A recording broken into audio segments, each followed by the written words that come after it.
Welcome back to Madelgin Park. We're live on the Baseball WA Facebook page for the fourth and final match of the day.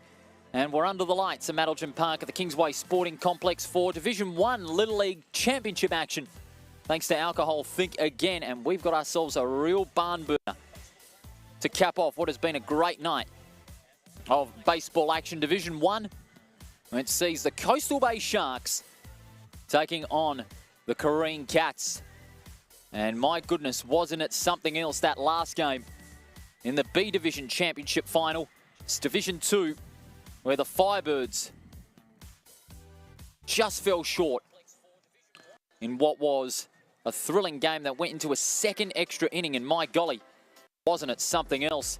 Will this game live up to the expectations set by that game? Well, we'll only have to wait and see. The Carine Cats, they finished third with a record of 4-1. The Firebirds finished, in fact, it was the Coastal Bay Sharks rather. They finished in fourth position on the team standings ladder. And they are set to take each other on in what promises to be an electric conclusion to the final day of the Little League State Championship. Thanks to Alcohol Think Again. Sharks are going to have a hit first on the plate, and it'll be Tyler Fraser to get things going. Wearing the number 4 on his jumper.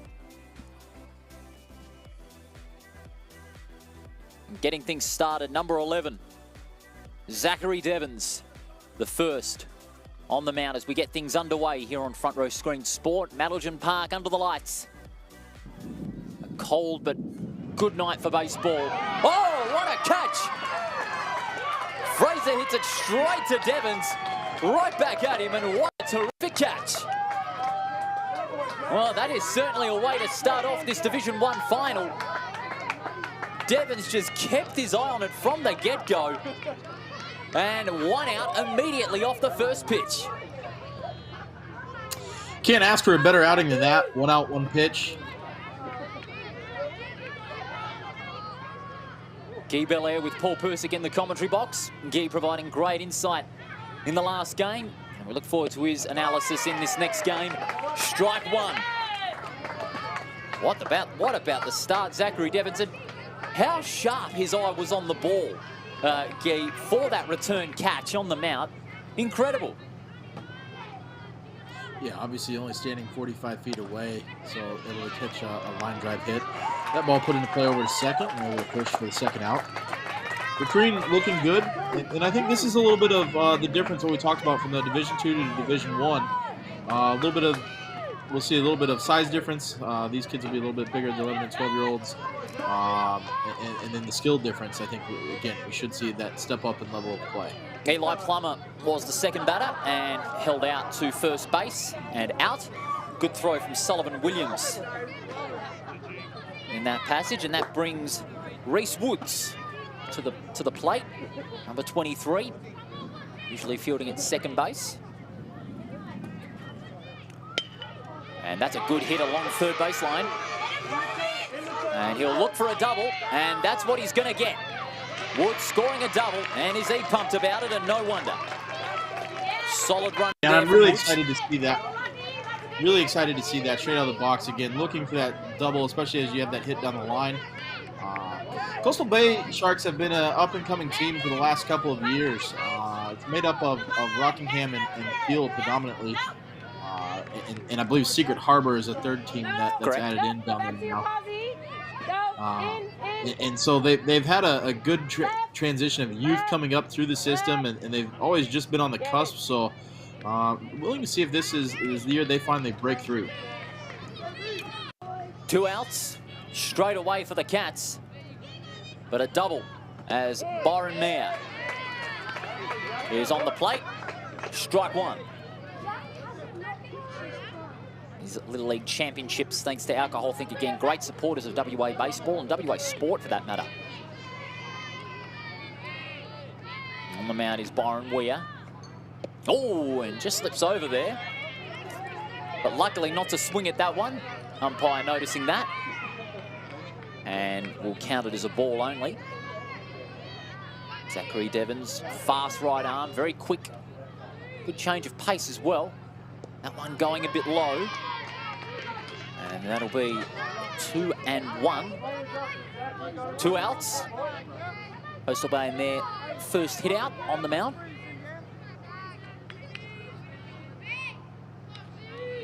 So far, so good for the Cats at the moment.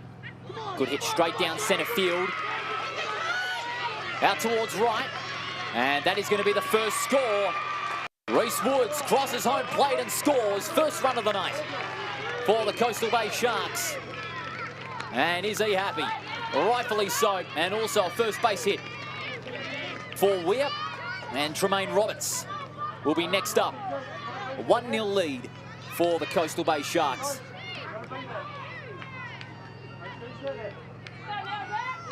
Tremaine Roberts now got runner on first accompanying him. Zachary Devins now throws a good one, strike one. Byron Weir risking that second base steal but opting to play it safe. We're live from Madeljan Park. If you're just joining us for the first time, this is the final game, the quadruple header that we're bringing you here on Front Row Screen Sport. We're live on the Baseball WA Facebook page. And swing, and only hitting his foot there, but won't count. There's a ball. In the earlier games, the Wanneroo Giants took out the Intermediate League title. The M60 title went to Carine. And if you missed it earlier, what a great game it was. The Central Firebirds in 2 extra innings defeating Carine to take out the Division 2 Little League title. Wayward pitch. And it may be a double base hit for Byron Weir. No. Again, just going the safe option and going for a single base hit. Runner just stealing second. Ball wasn't hitting play yet. Devins needing to refocus himself at that moment. Next up, still Tremaine Roberts. Good hit through centre field, and we could see a second home run being scored through Byron Weir, and he crosses home plate and scores. Doubles the advantage for the Sharks, 2-0. Good piece of hitting, good piece of base running. Obviously, with the ball being put into play, runner able to advance from second, coming across, making sure to put the pressure on with 2 outs. So running on contact, and RBI single there for the Coastal Bay Sharks.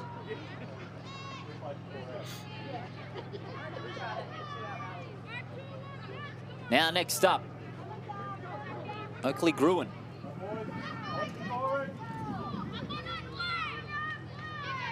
Taking to the mount.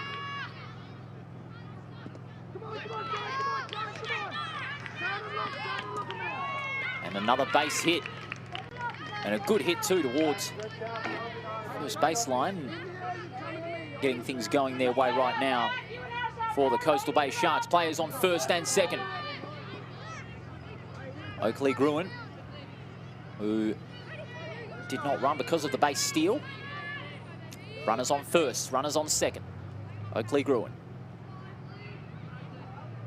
That one a bit low and wide. And almost looking for the steal there was Roberts, but not taking the risk there. 2 balls, no strikes, and 2 outs for the Sharks. Carine looked in a little bit of control on the first plays, including that catch from Devins. The first pitch, netting a return catch. Well, that's a very good hit down to third base. That's a fair ball. Well fielded in the end there by Ingram. Not only a score, but also an RBI double to boot. So that's the third run for the Sharks. They extend their advantage by another 3-0 at the top of the first. A great start to this game, Guy. Coastal Bay Sharks in prime control. They're doing everything right. Yeah, you couldn't ask for a better start for the Coastal Bay Sharks. I mean, 3 runs in the first inning, all pieced together here with 2-out hits. So that's, as I said earlier in the first game that I did today, 2-out hits win ball games. And so they did get 2 outs quickly, but they managed to string a couple of runs and trading places with base runners. Now next up, Ollie Marr. Ollie Marr now up at the mount. That batting order, very, very strong indeed. Opting for the bunt. And that one just off the edge. You notice first base fielder dashed quite forward in hopes that there would be a bunt and it would be up in the air in anticipation for a catch from first base, but that one just falling short there. And now Devins, who now a bit under pressure now in the early going of the first innings.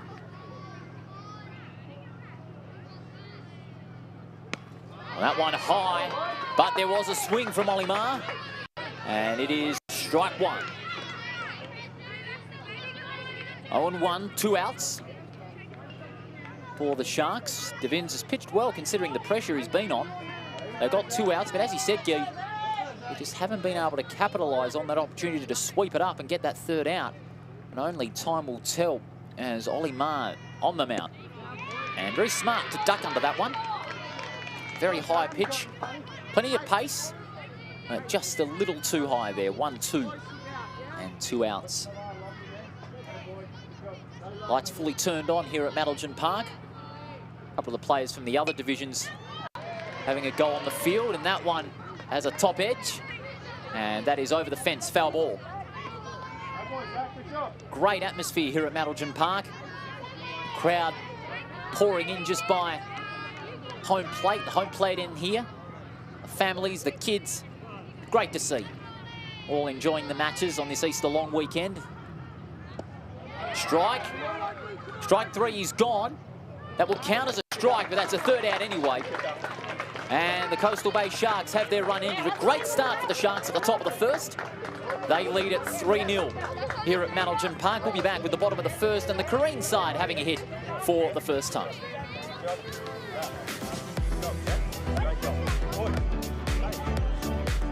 I spend my waking hours studying sleep. Lack of it causes drowsiness, slowing reactions. 17 to 19 hours awake can induce microsleep. A few seconds of this can be catastrophic. So to prevent it, know the amount of sleep you need and get it regularly. Travis here didn't. Which is why he's not a subject of mine, but a patient of theirs. Authorised by the State Government, Perth.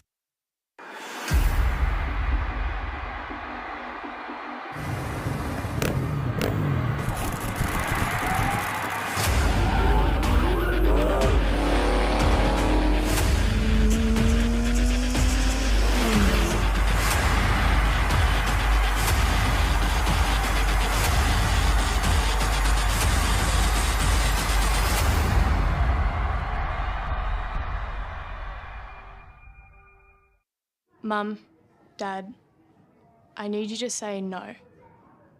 I don't want to drink now. I've heard the damage it can do to my brain. But I might change my mind later. And say things like you did it when you were my age. Matt's dad lets him do it. I might even tell you you're ruining my life! But I need you to be a parent. I need you to say no. 2 out of 3 parents are choosing to say no, and it's helping prevent alcohol-related harm.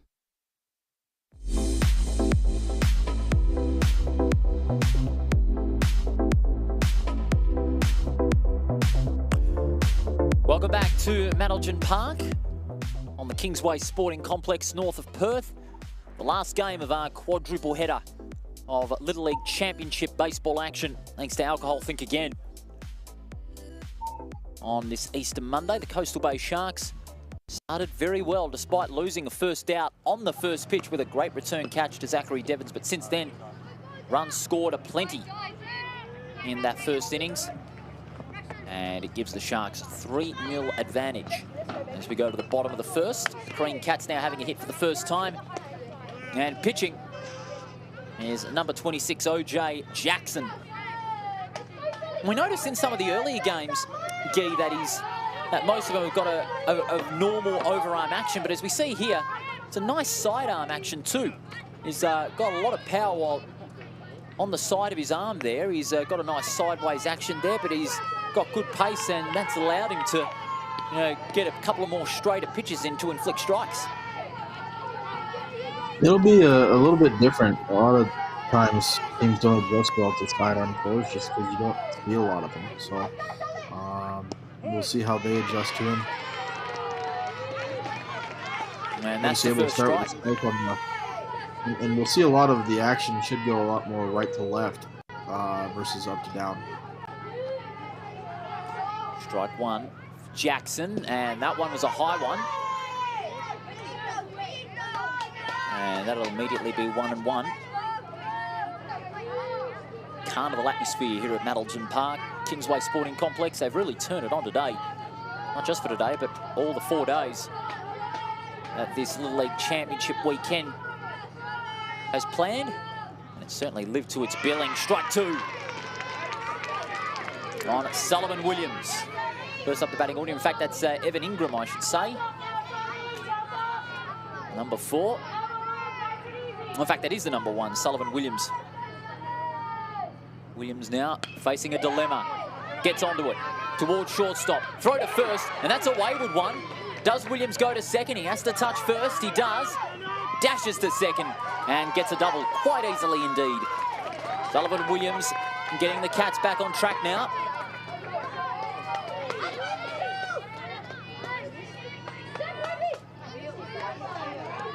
Sullivan Williams giving a thumbs up to the cameras as well. Very happy with his effort there. Who can blame him? So now next up, we've got a left-hander on the mount. Now it is Evan Ingram. Second in the order. OJ Jackson staring down with intent and focus. And a pitch just to the left-hand side of the plate, 1 and zip.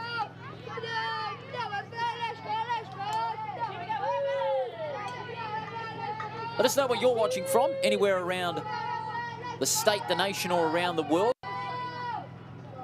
Be great to hear from you. Western Australia always love their sport, whether it be international, national, or even the local competitions. Plenty of passion around the local competitions too. Jackson.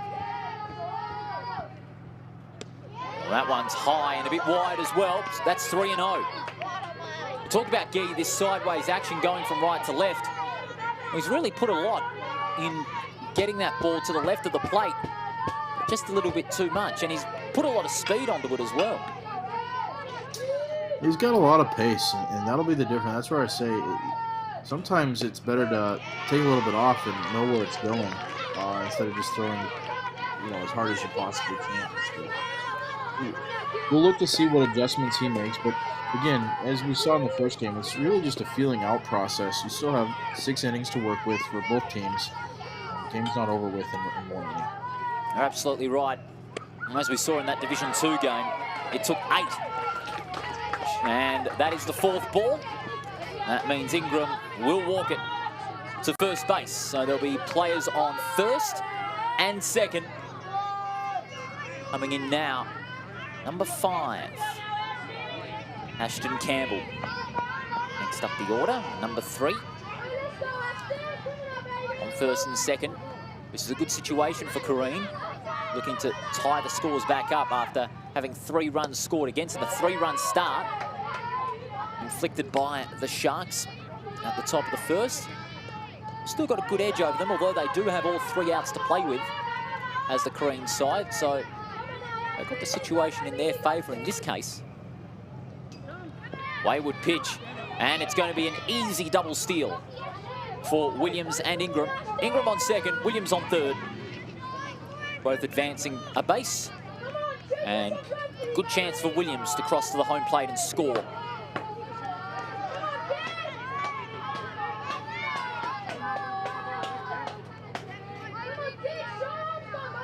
Plenty of energy from both the benches. Oh, and that's a high one. And Williams straight away, he's going to make the dash to home plate and score.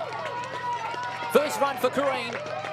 As I mentioned, Guy, he was wanting to make the dash towards home plate. Should there be a wayward pitch? There was. And Williams took it on and made the opportunity count. Well done to Williams. Yeah, effective base running. I mean, knowing that he's been effectively wild so far, taking advantage of those opportunities. And that's where I say, again, the difference in the games, usually in games like this one, is fundamentals. Who can make the least amount of fundamental mistakes. And right now, for Coastal Bay, they jumped out to that early lead. but they need to be able to just tone it down, resettle, and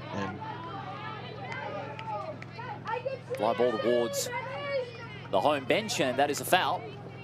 Ingram's still on third. They've got Bentley at right field, hoping for a miss hit. We've also got Eli Plummer on the outfield. Tyler Fraser down at shortstop. High pitch there, and almost looking for the steal to home plate is Ingram, but he elects not to risk it. As they say, you've got to risk it if you want the biscuit, and that biscuit is home plate in order to get the second run for Carine. Game of tactics early on. Jackson. That's where I'm a little bit surprised. I would almost see the Coastal Bay Shark come out and talk to players. That ball just off the first baseman. No one covering the bag, and they'll reach safely and score a run. Campbell getting onto first base, and well done to Ingram. Taking on the game as a result of that fumble, snatching home plate and getting the Cats their second run of the night. Plenty of runs being scored in this first inning, and one of the players there just having a bit of a chat.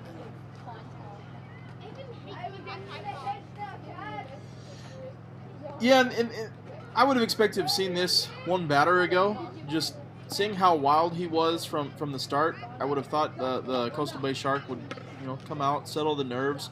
Again, we talk about it's a grand final. Everybody wants to do well. Everybody wants to perform, and I think it's important that he came out when he did. I would have liked to have seen it one batter before, just to try to keep a little bit more of that lead.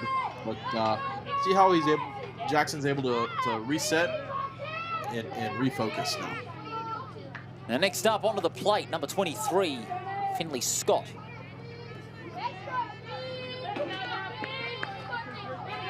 Finley Scott, known as Finn to his team. Player on first.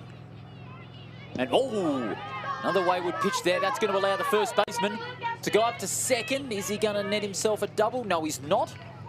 Good play there by Campbell.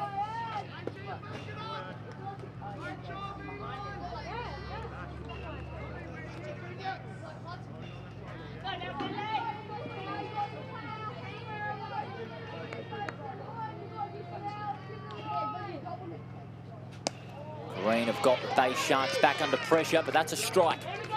Strike one. 1-1. And the Cats have still got the luxury of having all three outs to play with. Jackson just a bit out of sorts as far as his length and accuracy is concerned, and that's a body blow. My goodness. That is a hard blow on Scott, and that has hit him just above the elbow. That is going to hurt. And he is in a lot of pain, but he's going to go on to first base. He's going to walk it off. But good God almighty, that was a pretty hard blow. We'll try and shake that one off, but I can tell you, certainly does not feel good for him, but he's shaking that one off. He'll still be in pain, but that's all he got to do. Just rub it, scratch it off, and get on with it.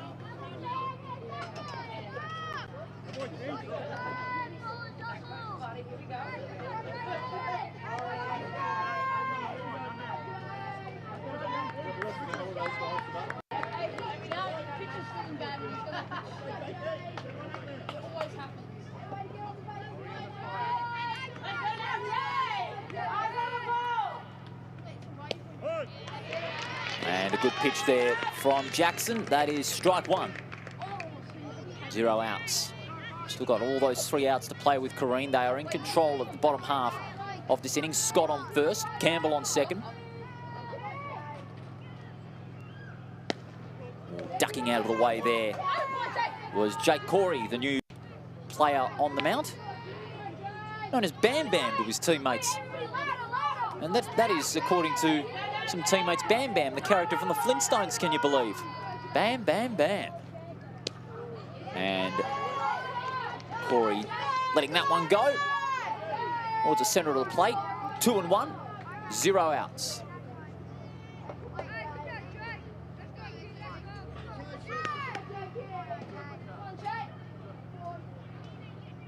Jackson gets that one high. And that is 3-1, ball 3. 3-1, 0 outs. We could see another walk. And see bases loaded once again.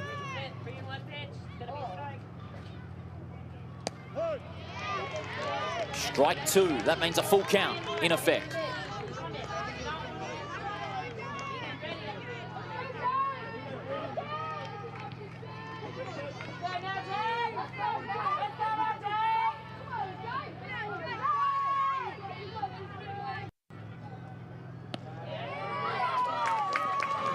And that is ball 4, he'll walk it.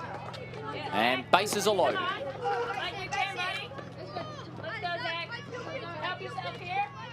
And now coming onto the mound is their pitcher, Zachary Devons, who took that fantastic return catch. I reckon that'll be one of the big talking points from the game once this one finishes. Is that return catch on the first pitch. That sensational start. Bases loaded now. Devons on the mount. Jackson on the plate, rather. Jackson on the mount, and he lets that one go. Does Devons. Ball 1. 1-0. And they've still got 3 outs to play with.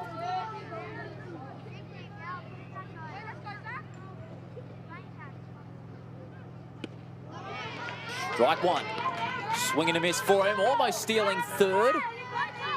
And a pick off from third, almost inflicted there by Roberts, but luckily the man on third, Campbell, is safe. Obviously, we saw in the last game, Carine was aggressive on the base pass and tried to steal bases on catcher throwbacks. I wouldn't believe them to kind of have that same aggressive leads, which is why you're seeing the throwback back to the bases to hold those runners on.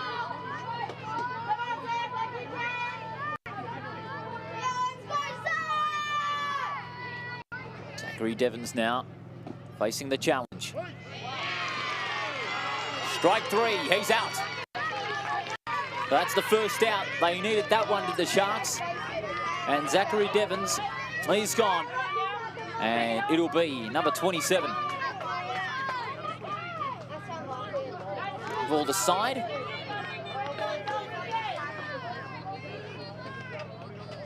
For the Carine Cats, number 27.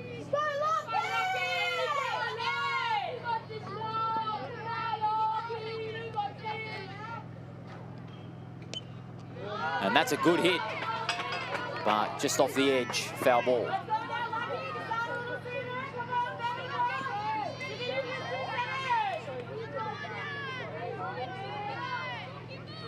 The 27, looking to get things off to a good start again for himself and tie things up for the Cats. Bases have been loaded for quite a while, but no side has capitalised on that situation just yet, although the Coastal Bay Sharks have got that first out that they needed.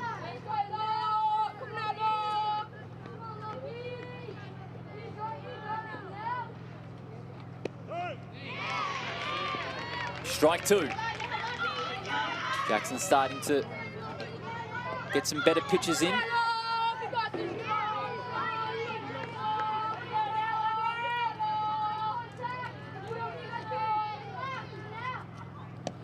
Strike 3, he's out.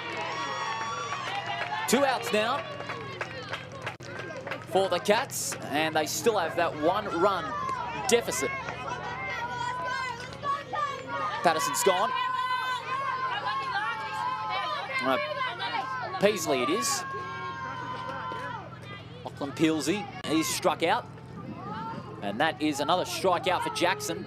That's 2 in this first innings. And now, number 3, Campbell Weir. Now on the plate, see if he can either level things up or have that opportunity to help Carine take back the lead with a potential grand slam opportunity as bases are loaded. Just swerves out of the way of that one. Wide pitch. And that'll be a ball. 1-1, 2 outs.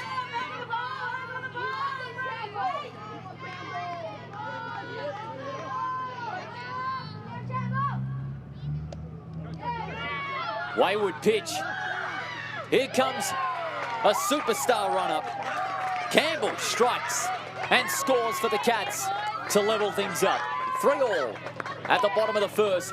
That's a much-needed run. And with players still occupying second and third, a good steal for the Cats to get home.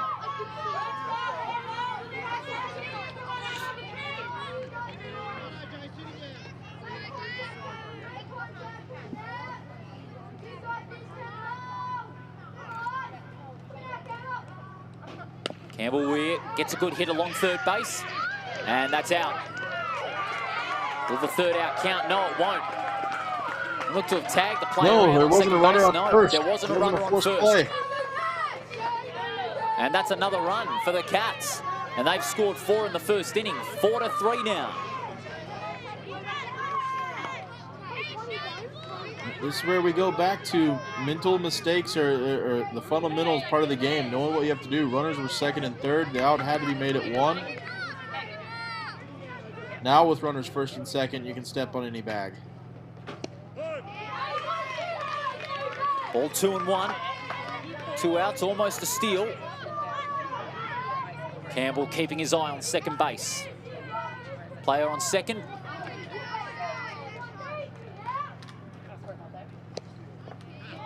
And another strike there. Good pitching from Campbell. And this time, Lucas Campbell now facing Jackson. 1-1, 2 outs.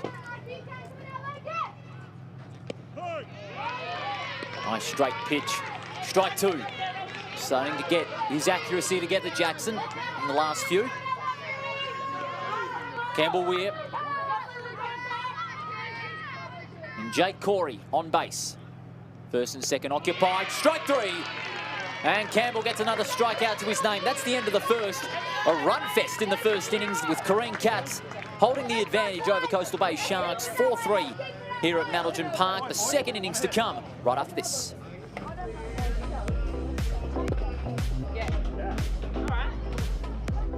I spend my waking hours studying sleep. Lack of it causes drowsiness, slow actions.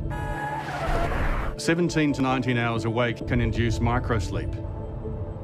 A few seconds of this can be catastrophic. So to prevent it, know the amount of sleep you need and get it regularly. Travis here didn't. Which is why he's not a subject of mine, but a patient of theirs. Authorised by the State Government, Perth.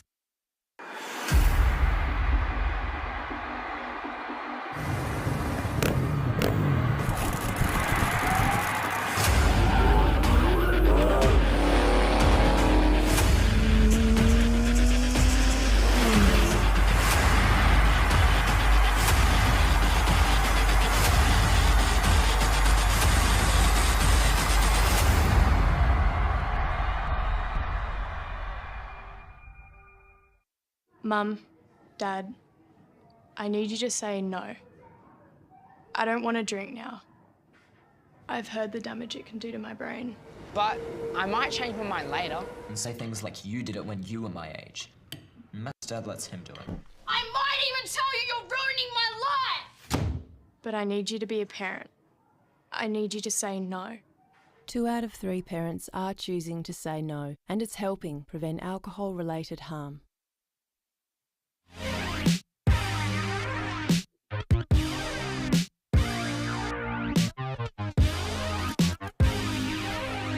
End of 1 here at Madalton Park. It's the final game of our quadruple header. It's the Alcohol Think Again Division 1 Little League State Championship. Paul Persick and Guy Belair with you on this Monday night, and the end of the Easter long weekend, as the Carine Cats and Coastal Bay Sharks do battle. The Cats leading 4-3. Coastal Bay getting off to a good start, 3-0 after the top. And then after the first inning, the Carine Cats got 4 back and took the lead for themselves.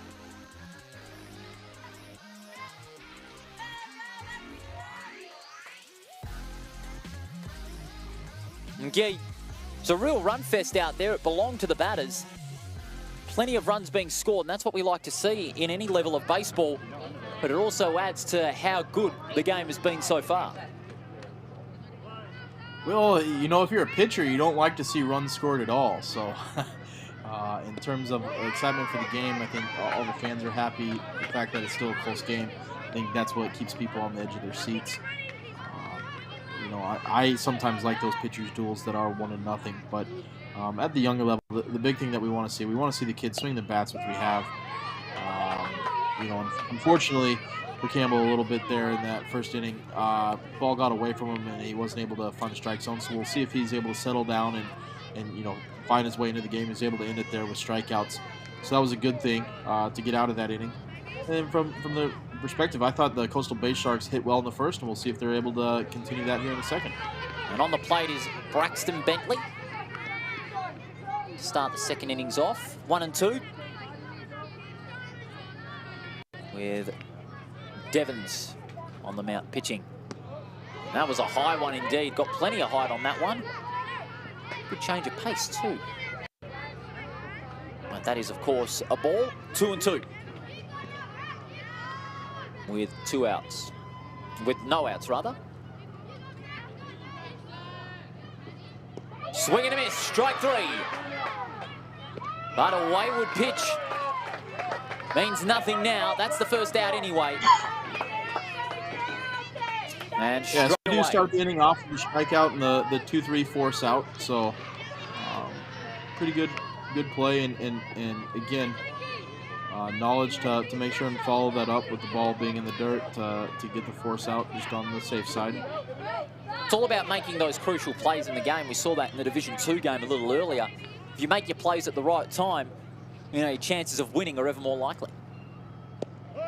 You know, ultimately that's where it comes back down to. The fundamentals are the key here, especially for this level of the sport. And, you know, obviously we've seen Carine capitalize on those fundamentals. We've seen Coastal Bay Sharks be a little bit wayward with them.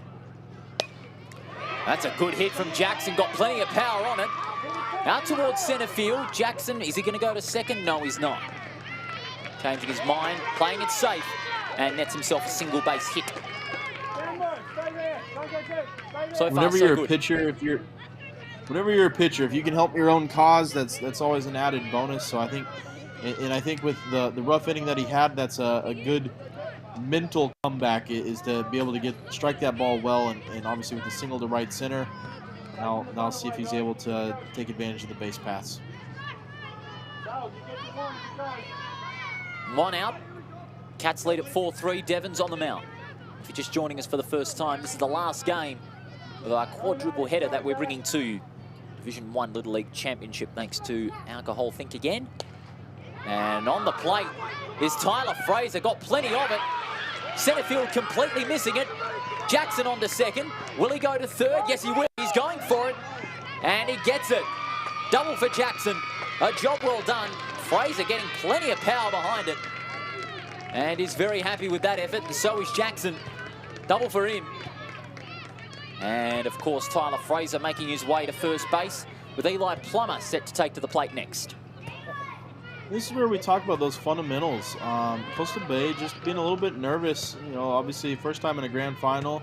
You know, realistically, with that ball being struck well to the outfield, Jackson should have been halfway down the baseline and then retreated back if the ball was caught. And so he could have had an opportunity to score on that one.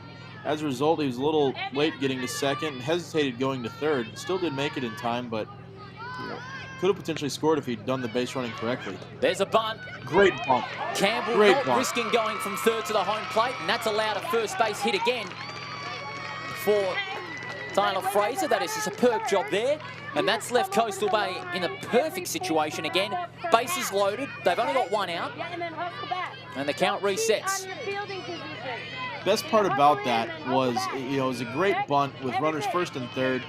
If the third baseman fielded it cleanly and fired to first, Jackson could have gone home immediately and scored. But he wasn't forced. He didn't have to do anything. And so that was a great job because on the misfield, then it allowed everybody to reach base safely.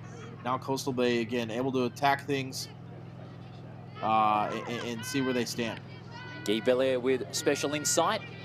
There's Paul Persick in the commentary box here. Live from Maddleton Park. Bases loaded. Woods taking to the plate. It's a high ball towards left field. Campbell's going to go for home, and he gets it. So Coastal Bay lock things up again. First run of the second innings goes to the Sharks. And the big man in Campbell levels it up again. Very happy with himself, and the team is as well. And it's a revolving door. Bases loaded once again. Station to station baseball, a great hit over there to right field. Able to be behind the base runners, and with that landing in front of the right fielder, just able to move up that 60 feet and keep the train rolling right now. So tie ball game again with bases loaded, nobody out or one out? Only one out at this stage. Next up, of course, Byron Mayer. Mayer converting that one down low. That's a wayward pitch. And taking the risk there, Tyler Fraser, and he's home as well. And the Bay Sharks take back the lead. That'll be a big key. We've seen both teams able to capitalize on base running mistakes from errant pitches. And of course, Maddleton Park out here does have a little bit bigger, foul ground territory than some other fields around the competition. So that's a big part on pitchers having to throw strikes, keep it in the strike zone, and base runners taking advantage of those mistakes. So far, Coastal Bay and Carine have both done that. In this second innings, it's been very good for Coastal Bay. 2 runs scored in this innings. Catcher just been having a chat with the pitcher in Devons. Zachary Devons there.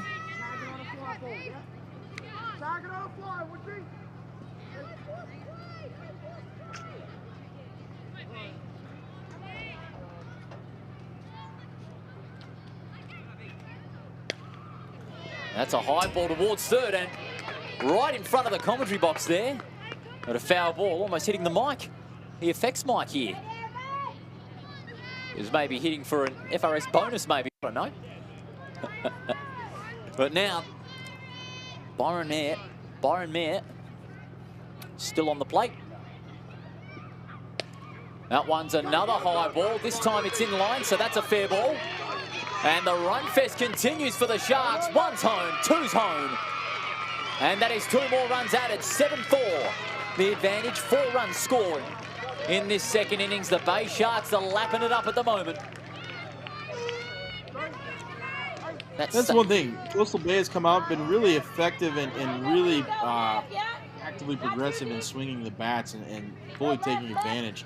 I said I thought they swung well in the first inning. It's continued here in the second. And again, just stringing that together. And with only 1 out, he straightened that one up, got a piece of it again. And then because runners were second and third at that point, able to both come around and score because they knew that ball was down safely. Looks like we might have a pitching change. I think we will. Yes, we do.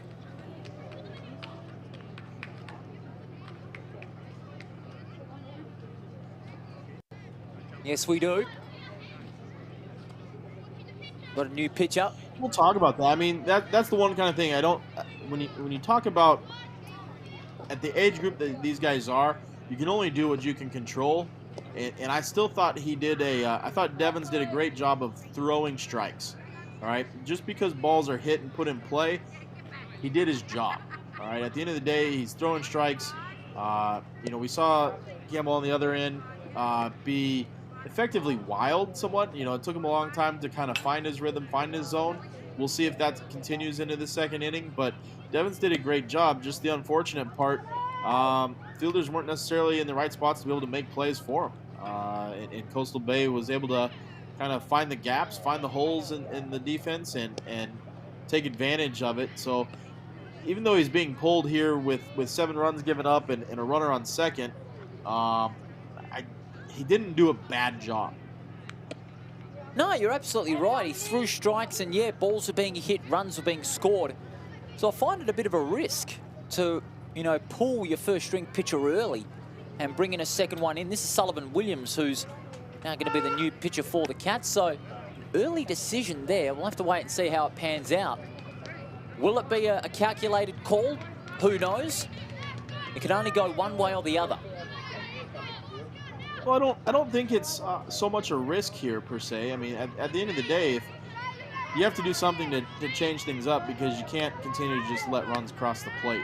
And that's the one kind of thing is Coastal Bay has hit him. So whether they're seeing him really well, whether, you know, whatever it might be, they are getting those timely hits, and you can't just continue to let that one because the game will get away from you. So it's still, while it's as you said it's a risk. That's where I said a lot of times, you know, you might be throwing your best guy in a semifinal in order to get to these final games. So from this standpoint, knowing that you have 6 innings, you probably come into every game with 3 pitchers that you have in mind, and then you're hoping to see how long you can get away with one or the other beforehand. Strike one on Tremaine Roberts.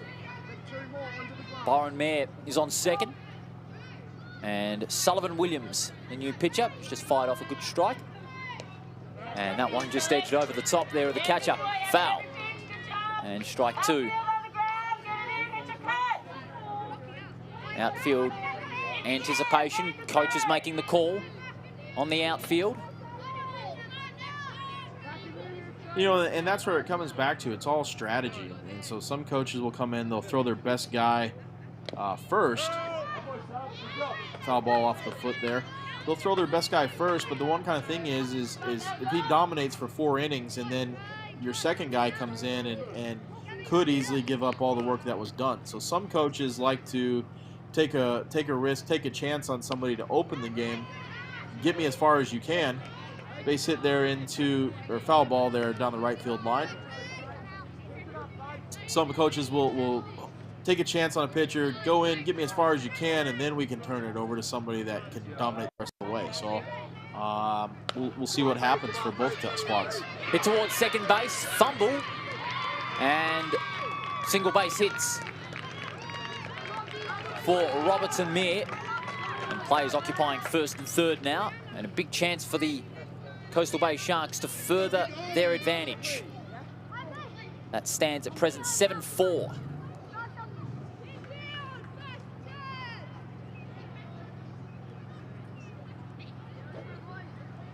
You just see the catcher there giving signs for what they're going to do on a first to third. Obviously, only the 1 out. I don't expect them to throw through all the way to second. They might try the cutoff to shortstop. They might try a really quick one back to the pitcher, even down third baseline. But I don't expect them to throw all the way through. There's a bunt and a foul ball. It was a right shot to take, but it just bounced the wrong way. Yeah, and bunting is a little bit of a lost art. I do like to see Coastal Bay taking that opportunity, taking that chance there, but so crucial to make sure that ball goes down to the ground, not popping up first.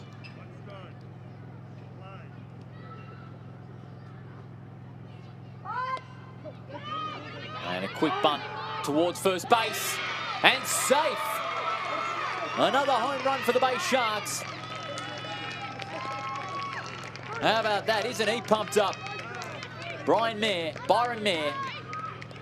He gets another one for the Sharks, 5th at the top of the second.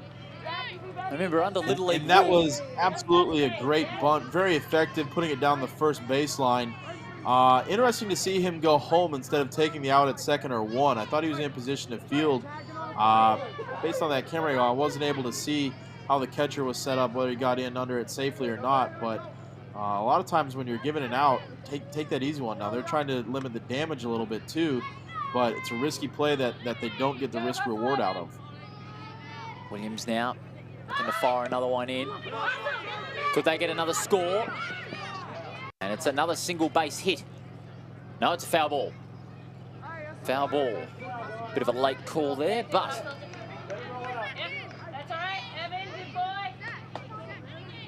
Inside. Going again, boys, come on. foul ball nonetheless. So that one rolls foul. Runners first and second, so yeah, not a lot of pressure here, but surprising to see that third baseman crash and leaving third base unoccupied. Foul ball. Hit missed time there by Olimar.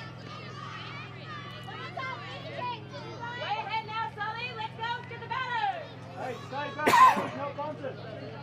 He's not bunting now.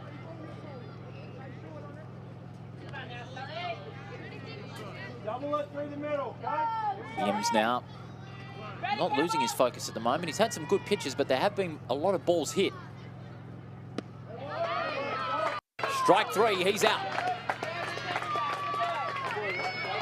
Not too impressed with that one. Oliver Marr, who can blame him? He had a good swing at it, but just missed it. Strike three. And so that is 2 outs for the Sharks. They have a 4-run lead. They've opened things up now, scored 5 in this second inning. Now we're able to see them score 3 runs and 3 hits with 2 outs. We'll see if they're able to continue that streak of hitting. Braxton Bentley is now at the plate. Ooh, got plenty of height on that one. And that will be a ball. Hustle in, hustle out every time. Oakley Crouch. And Tremaine Roberts getting things going now. Plays on first and second. And that is a ball. 2 and zip. Very good pitch though from Williams. Not sure where that one missed. Don't cheat. Left, left, left. Evan being called to just move a little bit further from left field. Ooh, close to the body there, that pitch from Williams, and that'll be 3-0 with 2 outs. Hit the glove. Yep. Come on, Carine. Where's the ball? A lot of chatter from the benches from both teams on tactics.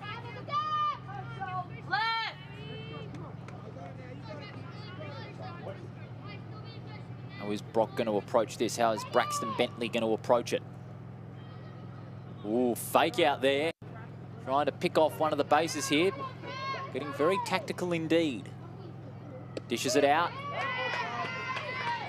Strike one. You know, and that's the difference between Little League to upper levels of baseball. That one would have been called a balk in the future, but it goes down as nothing because they're still learning. Strike two. Lim's pitching some really good fastballs here. He's got good pace. Full count, in effect, 3-2, 2 outs. Here we go, buddy. Hey, on the move.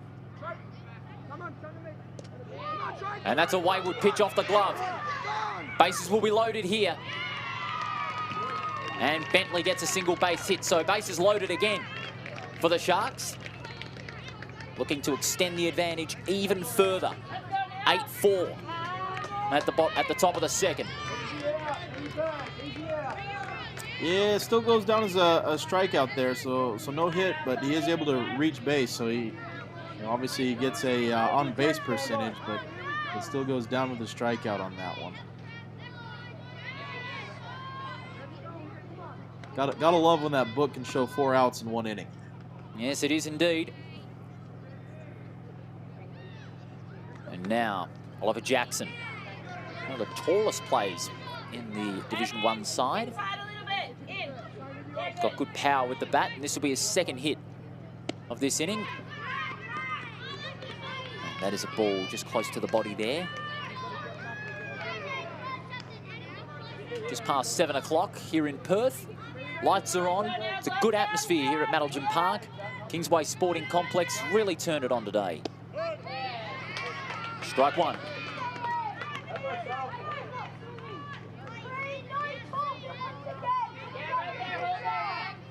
Bases loaded once again. Bentley, Crouch, and Roberts occupying bases. That one inside, strike two.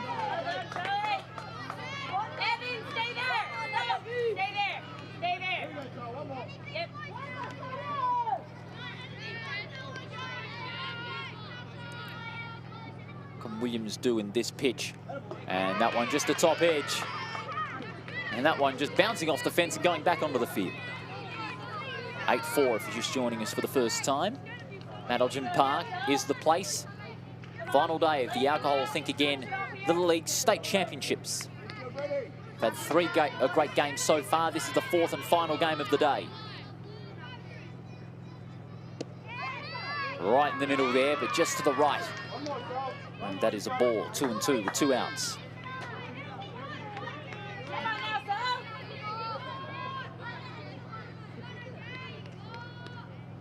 A fantastic night, about 22 degrees, a little bit cooler, but ideal conditions for baseball as Jackson fouls another high ball to the fence.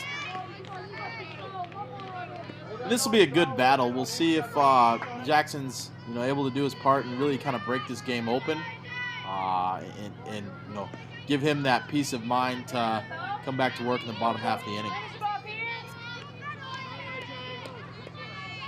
Sullivan Williams up against Campbell, the 2 blondes, so to speak.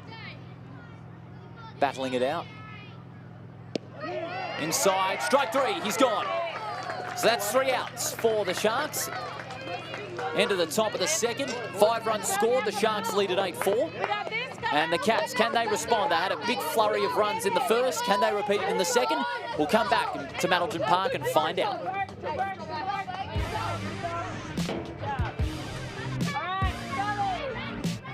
I spend my waking hours studying sleep. Lack of it causes drowsiness, slowing reactions. 17 to 19 hours awake can induce microsleep. A few seconds of this can be catastrophic. So to prevent it, know the amount of sleep you need and get it regularly. Travis here didn't. Which is why he's not a subject of mine, but a patient of theirs. Authorised by the State Government, Perth.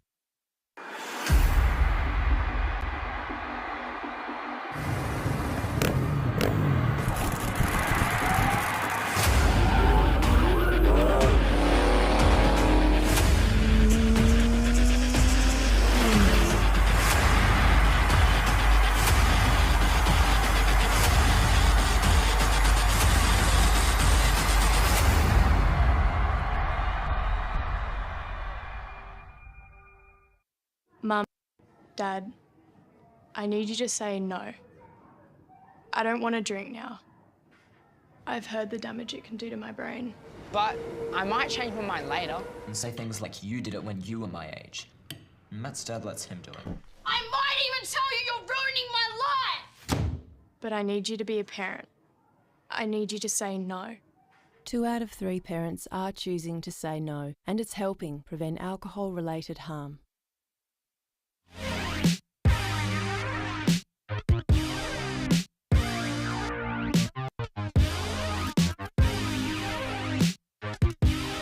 Bottom of the second here at Middleton Park, Coastal Bay Sharks holding an 8-4 lead over the Carine Cats. This is the Alcohol Think Again Division 1 Little League Championship game. It's the 4th and final game of what's been a big bonanza of baseball across this Easter Monday, and for that matter throughout the weekend as well. Great games all round, from the preliminary games all the way to the semi-finals, and of course the finals today. If you missed any of our other games, you can watch them anytime, any place. But the winners of today, Wanneroo Giants in the Intermediate League over the Eastern Phantoms. In the M60, it was the Carine Cats. Central Firebirds taking out Division 2. And in this Division 1 game, the Sharks and the Cats battle it out to see who takes the last trophy home for the day. Jackson off to a good start. Had a few hit against him, but you can't say he hasn't pitched well. 1-0. Oh! Glancing one there. But well done to Williams there. Kept his eye on it and ducked out of the way. Never took his eye off the ball.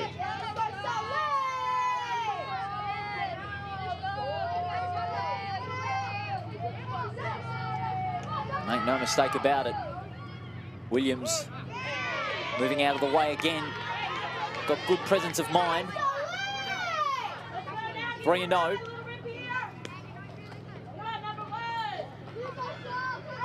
That could be a frustrating thing from the Cats' perspective, is because he's been so wild, you don't know really where it's going to go, so you don't know whether to go in or out, or duck up or down, or in behind. 3-1.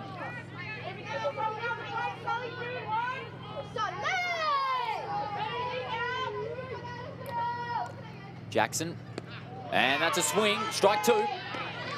And that is now going to be a full count. 3-2, no outs.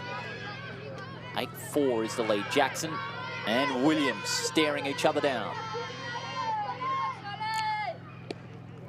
And that's outside of the plate.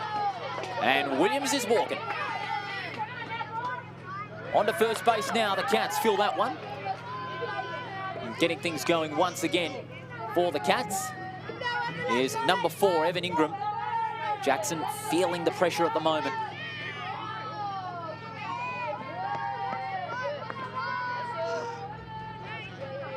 Well, the one thing that I would look at from Jackson's perspective, I think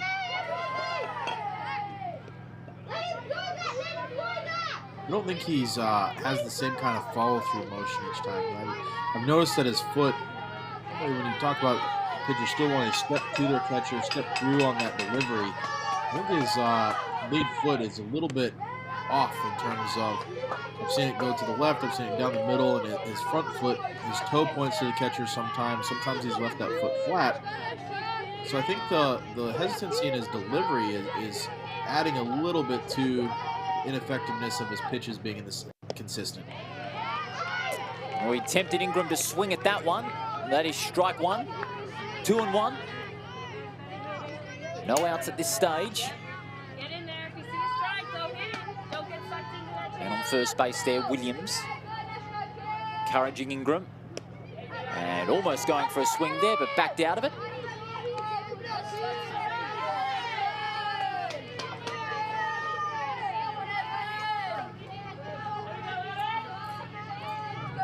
Right arm, left arm combination here, 3-1. 3-2 now, that's a full count. Ingram taking a swing at that one. Saw that one, the vicinity to swing at it, but just missed it.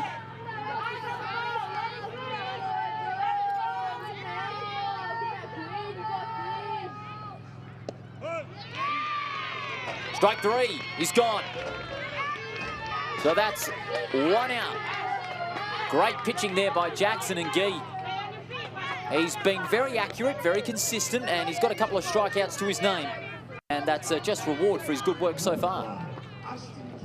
Yeah, I think that's a little bit of just settling into the game a little bit. And I actually think, Weird there actually did him a favor and swung at a few things outside of the zone. And when somebody is struggling to find the zone at times, don't do him any favors. But, a good job for him to battle back and now see if he can refocus and dial back in again.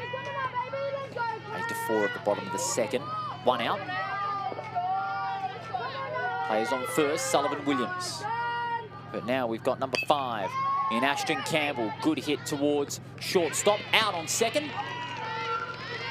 And first base will be kept by Campbell for the time being. And that is 2 outs. Good fielding by the Sharks. They're fielding very disciplined at the moment. Their field play, making the plays count. And they're doing it with great polish. But take that a step back. I'm not sure that they remembered how many outs there were because he was looking to run off the field like that was the 3rd out instead of firing over to turn a double play. So I think mentally they're just not completely switched on with what's going on in the game.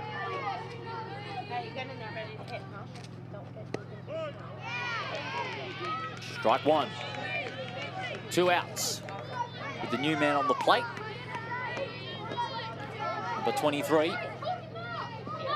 Lachlan Peasley.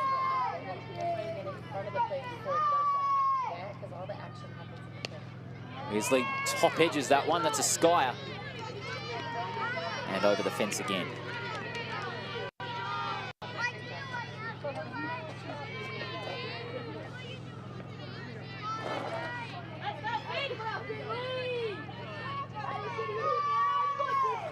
Jackson's pitched very well today. Had a few ones wide of the plate, but has got some vital strikeouts to his name. In fact, that is Finley Scott, rather. Jackson's got 4 strikeouts to his name. He's keen to make it a 5th, 0-2. And that is another edge, a skyer over the fence. He's shut out a couple of players so far in this game. Had a good influence on the Sharks across the campaign. And he's continuing to work hard on his pitching too. And that's a big hit from Scott. Piercing centre field. Taken by the player at left field. Double base hit. Here comes Campbell. And he scores. Campbell gets one back for the Cats. In the first one of the second innings. And the catcher losing his helmet in the process. But what a fantastic hit. Finley Scott. Plenty of power behind that hit. Over the infield. And adds another one for the definitely great Cats. scout there by Finley Scott. Obviously, that ball hit well into the gap there in right center field. The right fielder able to get in and fire it. Did well to hit his cut, but his cutoff overthrew the plate. So not able to have a chance for a play at the plate there. And runner then advancing to third on the overthrow. Just playing out of the way there is Jay Corey. 1-0 is the count.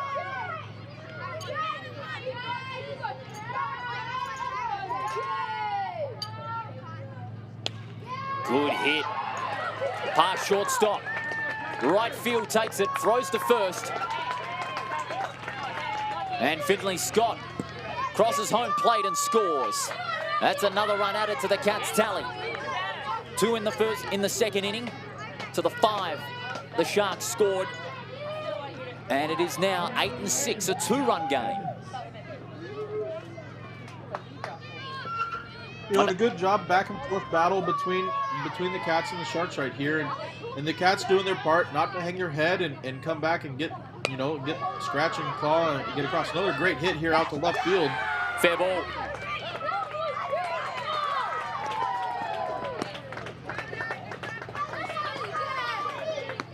And that ball able to land just in between third baseman, the shortstop, and the left fielder. What we kind of call those Bermuda Triangle zones. So a great little bloop hit right there. Advances the runners to first and second. As I said, you're not seeing the Cats hang their heads on giving up those runs. You're seeing them, scratch and claw their way back into the game and keeping it a ball game. And now Lachlan Peasley back on the plate. Back out at his last out bat.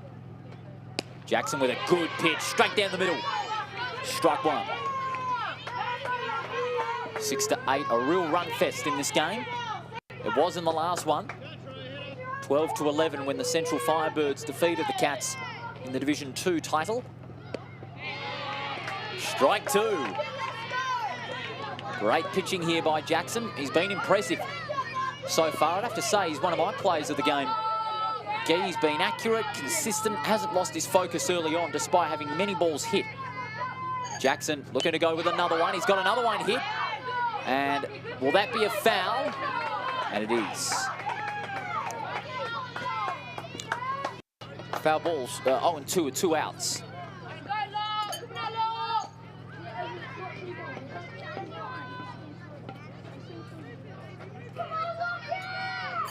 It's almost like Jackson's doubled down in terms of intensity and focus after giving up a few hits. That ball's well placed. Strike 3. And another strikeout. That's 5 for Jackson. And that keeps the Coastal Bay Sharks in control. 2-run game, 8-6 at the end of 2. Back to Madelton Park after this for the top of the third. The Coastal Bay Sharks having a hit next.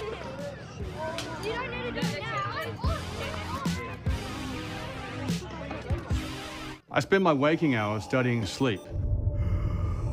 Lack of it causes drowsiness, slowing reactions. 17 to 19 hours awake can induce microsleep. A few seconds of this can be catastrophic. So to prevent it, know the amount of sleep you need and get it regularly. Travis here didn't. Which is why he's not a subject of mine, but a patient of theirs. Authorised by the State Government, Perth.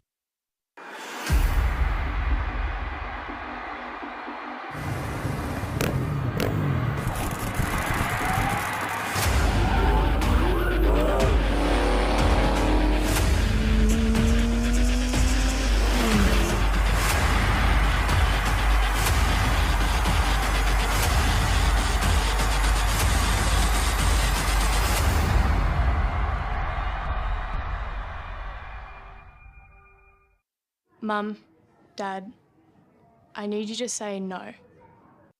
I don't want to drink now. I've heard the damage it can do to my brain. But I might change my mind later. And say things like you did it when you were my age. Matt's dad lets him do it.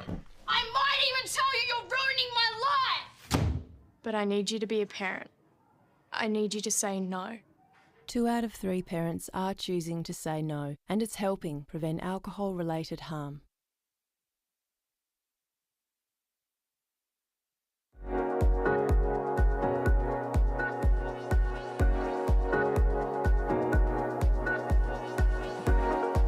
Top of the third, about to get underway here at Madelton Park. Coastal Bay Sharks and Carine Cats have had a nice run fest in the first 2 innings of this game, the Division 1 State Little League Championship final. Thanks to Alcohol Think Again, live on Front Row Screen Sport. 3 runs in the first to the Sharks, and then the Cats countered with 4. Then 5 for the Sharks. Cats could only muster 2, and that's given the Sharks a healthy advantage, 8-6, as we begin the third inning. Williams will still be there on the mount, taking in that early change of pitches early on from Zachary Devons at the start of the game.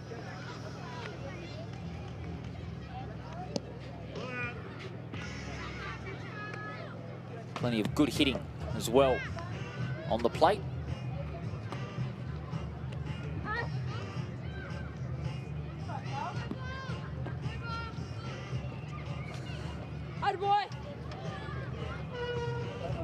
Paul Pearce again, Guy Belair with you in commentary for this game. It's been a real run fest, and we said, Guy, that, you know, while this sort of scoreline isn't good for pitchers, as he said, it is good to have plenty of runs being scored. It really excites the crowd and it excites the players, and, you know, it really gives a little extra good to a game that has already lived up to the billing and expectations. Yeah, from those kind of standpoints, I mean, I think fans enjoy seeing a lot of the action. I think people watching the game here enjoy seeing a lot of the action. So from those standpoints, I really thought Jackson kind of doubled down once he started to get hit a little bit. Thought his focus kind of really dialed in a little bit more, and he's become a better pitcher. And some of that may just be getting in the moment, you know, getting that base hit, getting a few things. So. That's a good hit back to the pitcher, Williams. Easy throw to first base and the first out. Just the start they wanted. Great job there by Williams. Nope, go ahead. Now the first out for the Cats, and like you said, it was good play from Williams. Yeah, great job there from Williams. I think really for Carine, their first focus, they need to have that quick inning. They haven't had an inning where they've, you know, not given up their run. So I think the focus for them right now, try to get those 3 outs as quickly as possible, keep the score where it's at so that they can just continue to whittle away. Williams now pitching to Eli Plummer. With a wayward one there. And that'll be a ball, 1-0. 1 out, 6-8 is the scoreline. Coastal Bay Sharks. Both teams not finishing in the top 2, but they earned a spot in the final with some good wins. One over the Wanneroo Giants, and also over the Southern Warriors as well. Williams has a fumble but recovers and inflicts the second out. Good recovery there. That's 2 outs in a row for Williams.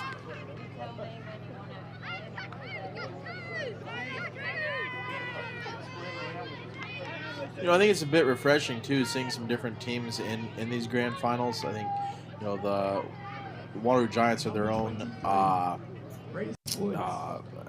guess, charter system now. Same as Carine, but Wanneroo and Carine used to be paired together as the Northern Metros. But seeing the Coastal Bay Sharks kind of get an opportunity, seeing Southern Hills Warriors kind of turn it around and be a charge as well, it'll be really exciting the next couple of years. Throw towards second, but well executed. A great hit to first base.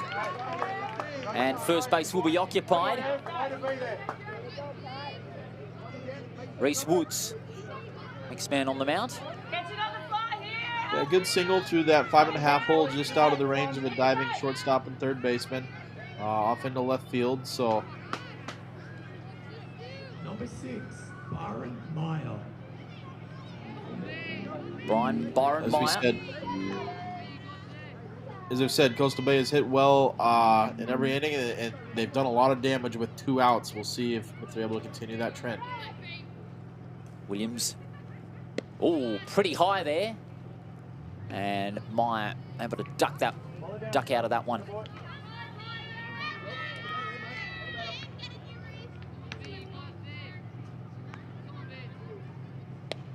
Oh, another top edge. That's a skyer. And it's onto the roof.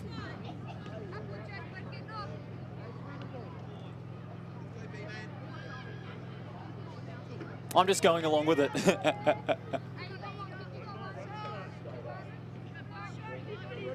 Williams now. Oh, wayward pitch there. That's going to allow an easy steal for second from Woods.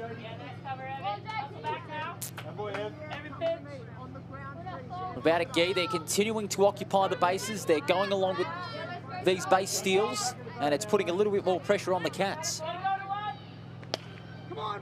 Yeah, obviously the big part there is keeping that pressure on. Able to make the play there, but overthrew the first baseman. I think the runner's able to scamper down to second on the overthrow, so runners will be second and third. Yeah, well, Woods on third. Number 44, And also Meyer on second. He did a good job of fielding it. I think he looked up and saw the runner was motoring down the line and just didn't set his feet enough to throw, and the throw just got away from him. Oh, very high on that pitch. That'll be 1-0. 2 outs. Carine, love to get that 3 out to enforce a quick change. That's another skyer. And that time, it's onto the other field.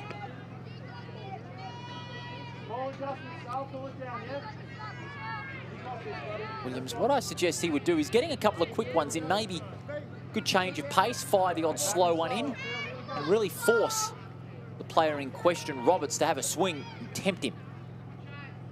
Kept that one low, and that is another ball, 2-1.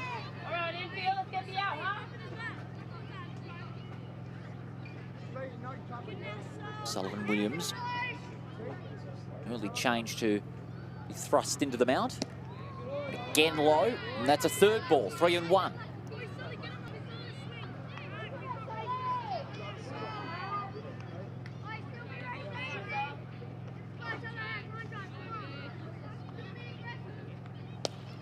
And that one's a skyer towards first base and reeled in quite easily. A good catch by Finley Scott at first base. That's 3 outs. And at the top of the third, no run scored for the Bays. They were shut out at the top of the third, and it is still 8-6. The Cats having a hit after this break here at Mandelton Park. A good game so far.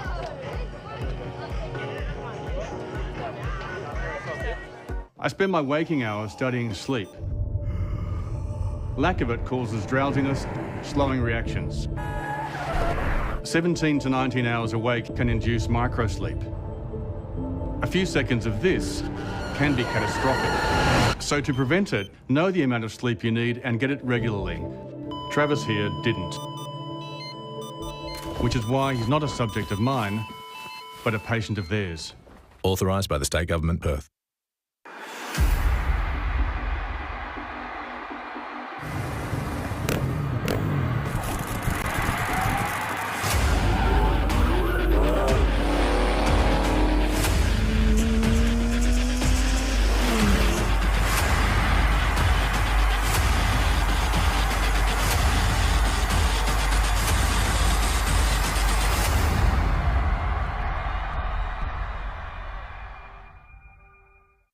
Mum, Dad, I need you to say no. I don't want to drink now. I've heard the damage it can do to my brain. But I might change my mind later. And say things like you did it when you were my age. Matt's dad lets him do it. I might even tell you you're ruining my life! But I need you to be a parent. I need you to say no. 2 out of 3 parents are choosing to say no, and it's helping prevent alcohol-related harm.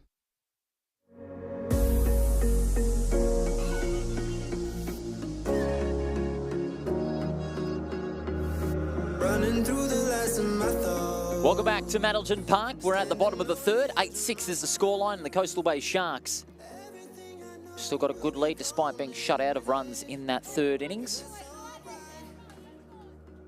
And the Cats starting to get themselves back into this one, slowly but steadily. Campbell Weir, by the looks of it, that'll have the first hit of the bottom of the third.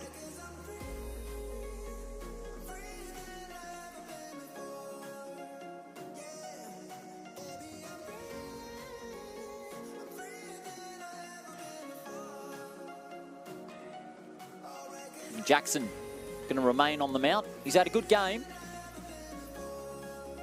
Guy Belair and Paul Persick with you in the box. Jackson with 5 strikeouts since he has started from the top of the first innings. Been accurate, consistent, and has been able to execute some good plays his way. Let's hope he can keep that up. Let's go. And the Cats will look to cover this 2-run deficit that they have got at the bottom of the third. And the Cats getting plenty of encouragement on their bench.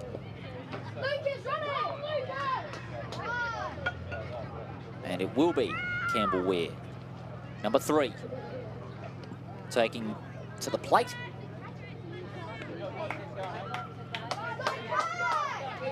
Players now getting into position for this next stint of play. Campbell Weir in focus. So is OJ Jackson. Nice straight pitch from Jackson. Plenty of pace. Strike 1.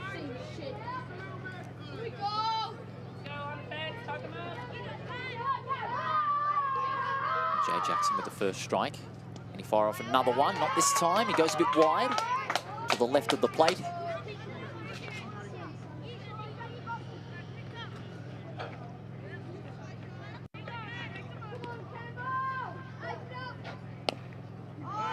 Foul ball towards left field there.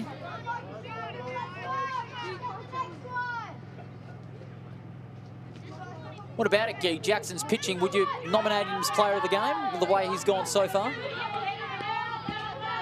Oh, I don't know. I think he'd be up there. Like I said, I think I like this little 2-seam run action back into the righty that he's...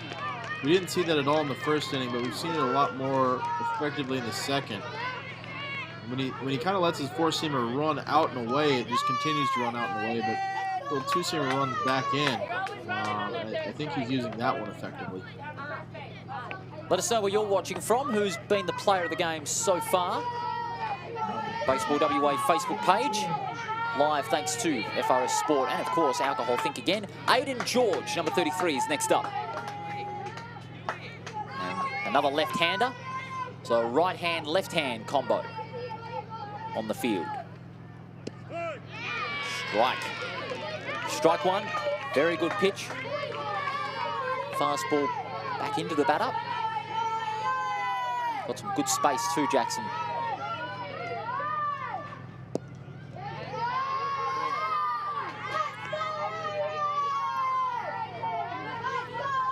That is a ball, 1-1, 1 out.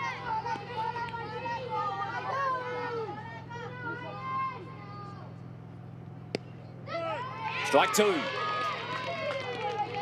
Very good pitching here by Jackson, and he's looking for his 6th strikeout. Really keeping the Coastal Bay Sharks in control of this game, along with his team's fielding. Hit to third base, and a solid throw onto first, and that is 2 outs. It's not just their pitching, but their fielding. I was going to say, that's a great play, and I think that's the first one that I've seen today where the third baseman finally fielded one cleanly and threw that strike over to first. Well, Crouch will be very relieved at that, not only to take a clean receive, but also a good throw onto first base and inflict that out on George. Sullivan Williams is next. Needs a big score. Strike 1. Jackson's really got a good change of pace here. I've been very impressed with his, not just his change of pace, but his variation. He's tempting the player to make a decision, always leaving the batter in 2 minds. Now he swings. towards shortstop and another out. That's three. That's a 3 and out for the Sharks. Marvellous effort in the field. And so the Cats, like the Sharks in the third, held to no score. And it stays at 8-6. The Sharks lead as we head to the fourth. We're halfway through this game. The Sharks in control here at Maddleton Park. They will have a hit right after this.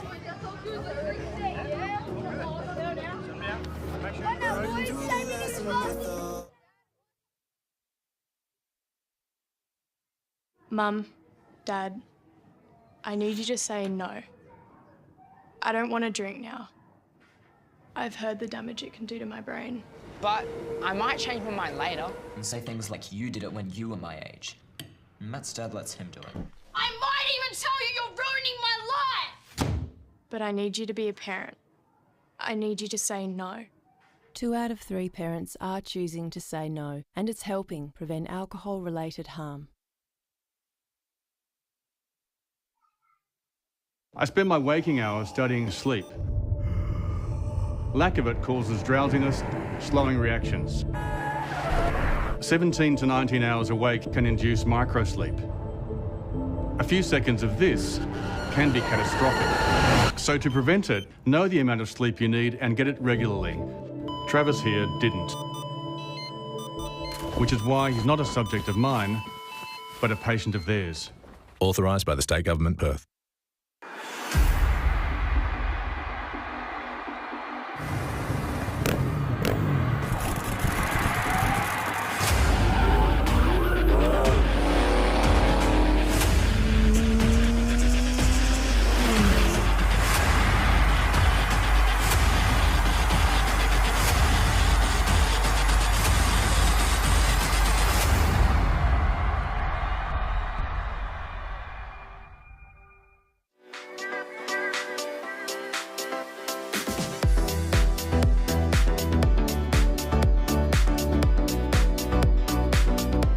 Spectacular shot, the full moon out in force over Maddleton Park as we get the second half of this Division 1 Little League State Championship Grand Final underway.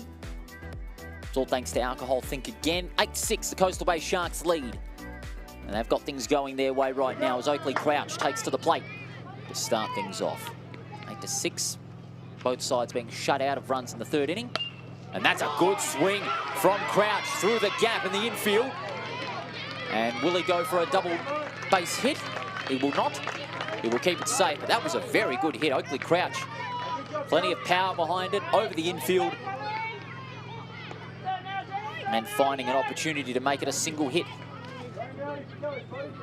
You know, I think you talk about players of the game so far. I think Crouch right there would probably be one of those that I would nominate. I think that's his third base hit. I think, you know, 3 at-bats.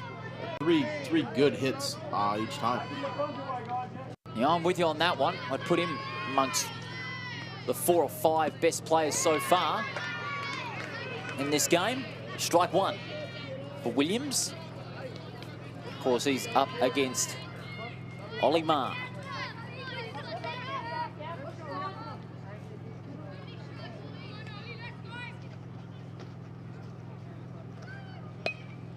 And that one's a skyer, but that's a foul. And what I've been noticing, Guy, in the Carine Cats bench, is that one of the players is using this lackey band. They call it a lacquer band-o-matic from my memory. I may be wrong, but he's just using that just to stretch and warm himself up a little bit. You familiar with those? Typically that's one that's used by pitchers mostly. There should be a stretch rubber band that attaches to the chain on the fence, and you're able to string your arm, rotate it around, warm up that rotator cuff from you know, that AC joint, those kinds of things. And I think in some cases, some of them are the single handle, some of them are the double handle. You know, Simon Ison's probably made him famous here as longtime Perth Heat pitcher and still present at the Wanneroo Giants. This past week, he just joined his 5th decade of winning a grand final, I think, as a member of the Wanneroo Giants Senior Baseball Club Championships team. Simon Ison's stalwart of WA baseball. He just keeps on going. 5 decades, he said. Simply incredible. don't see him slowing down anytime soon. Shout out to you, Simon Isons. Good to see you doing well once again. Of course, the highest winning percentage in ABL during his time. Over 88%. That is simply incredible. Now, on the plate,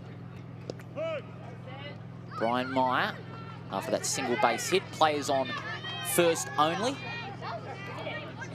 with Oakley Crouch.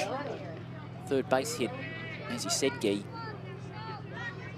And now looking to add another one in is Brian Meyer. And that's a strike, I think. Yes, it is.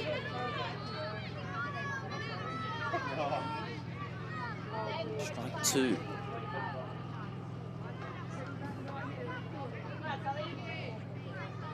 Williams eyeing a strikeout here. He's been pitching well as of late. That one a bit high. That's a ball. Looking to go towards second. Fumble there at the end by Campbell. And allows himself a steal at second. Oakley Crouch getting another base hit. Good base running, very effective. That's a tough play because Crouch should have been dead to rights, but obviously not able to field that ball cleanly. And now in a position where the ball hit to the outfield might score Crouch. Keep in mind, they've still got another 2 outs as well, so that puts them in good stead as well for the Sharks for that opportunity to score. And it's Lachlan Hewick who's off the bench. He's having his first at-bat there, and that's a high one. And another foul ball there. Pressure certainly on both the teams here. The runs have dried up at the moment. Haven't scored since the second inning, either team.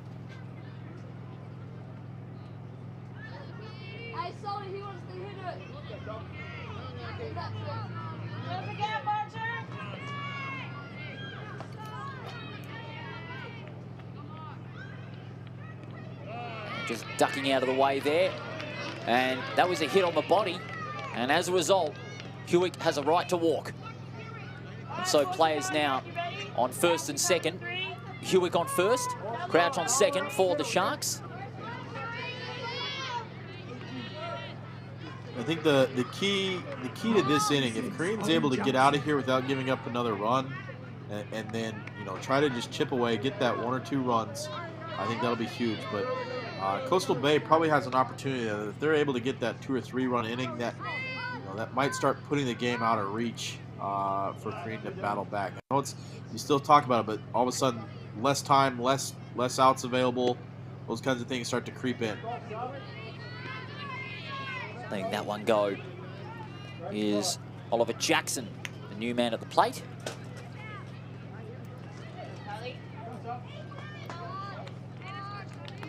Sullivan Williams now. A couple of movements on the field, a couple pushing forward, one from third base. That one a bit low there from Williams, and that'll be second ball, 2-0 with 1 out. 10-4 in base hits. Coastal Bay Sharks have the advantage there, but also 8-6 in the game. 3 and 3Es apiece as well. Going low, and that is a third ball.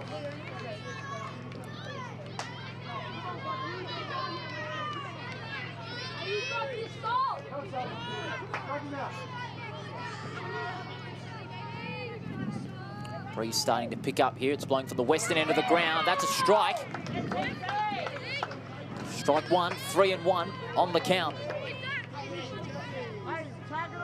Not too often that you see somebody swing on a 3-0 count. Generally, if you do, you better get all of it. And now they're running. And he's going to run to first. And that will mean bases loaded once again. That's about the 3rd time in this game that bases have been loaded. There's Crouch. Hewick. As well. Oliver Jackson, I should say. And time being called. We'll have a bit of a delay. Likely the coach to have a chat to his pitcher in Sullivan Williams. Just helping him regather his focus and help him get a little bit tighter as far as his pitching is concerned.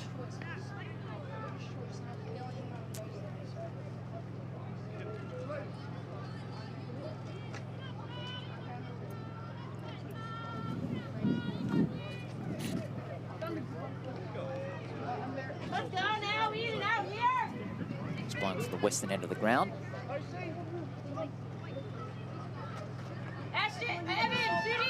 From the coach here. And that's at a good stage in the game where the bases are loaded, pressure's starting to build. The Sharks keen to get back on the board. The runs have dried up in their last couple of innings, but hopefully they'll be getting back on the board if they capitalise on this chance.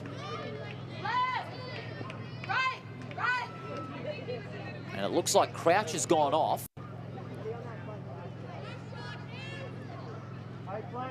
Crouch has gone off and is subbing himself off. Pitch runner brought into the game. Pitch runner, yes. That's Brock Bentley. Braxton Bentley, I should say. So pitch runner. Hopefully it's nothing too serious of a problem for Crouch. Number 4, Tyler Fraser. Little League ones do have that. You have to have one at bat or 2 innings in the field, those kind of things. So sometimes you enter guys into these games depending on where you're going.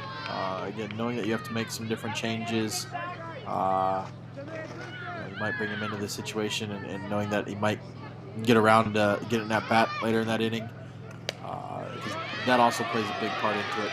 That is a ball mighty hit into swing. right field. Very good swing from Fraser onto right field. The scoring bonanza will continue. On goes Hewick, and on goes Jackson to score. They add 2 more to the total, and the Sharks make it double digits at the top of the 4th. A 4-run game it is now. They had 3 runs right there, so that was a base clearing double that got everything. Ball well hit into the right center field area, and you know, unfortunately, I don't think they got it in a timely manner. I know they tried to back at second, but I think they took a little bit of time to hit their cutoff guy, and as a result, runners were off to the races, knowing that ball was in the gap. They were off to the races and then some. Yeah, it was a run fest. They're continuing on. Now, next up, of course, being Lachlan Vincent, another new player. So both bench players activated. Tyler Fraser on second. Lachlan Vincent on the plate for the first time.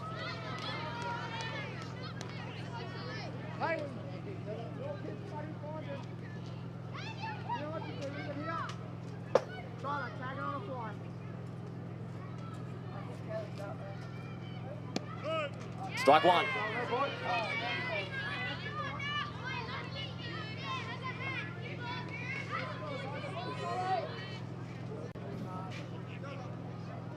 Coastal Bay Sharks lead it at the end of the 5th. We may not require a 6th.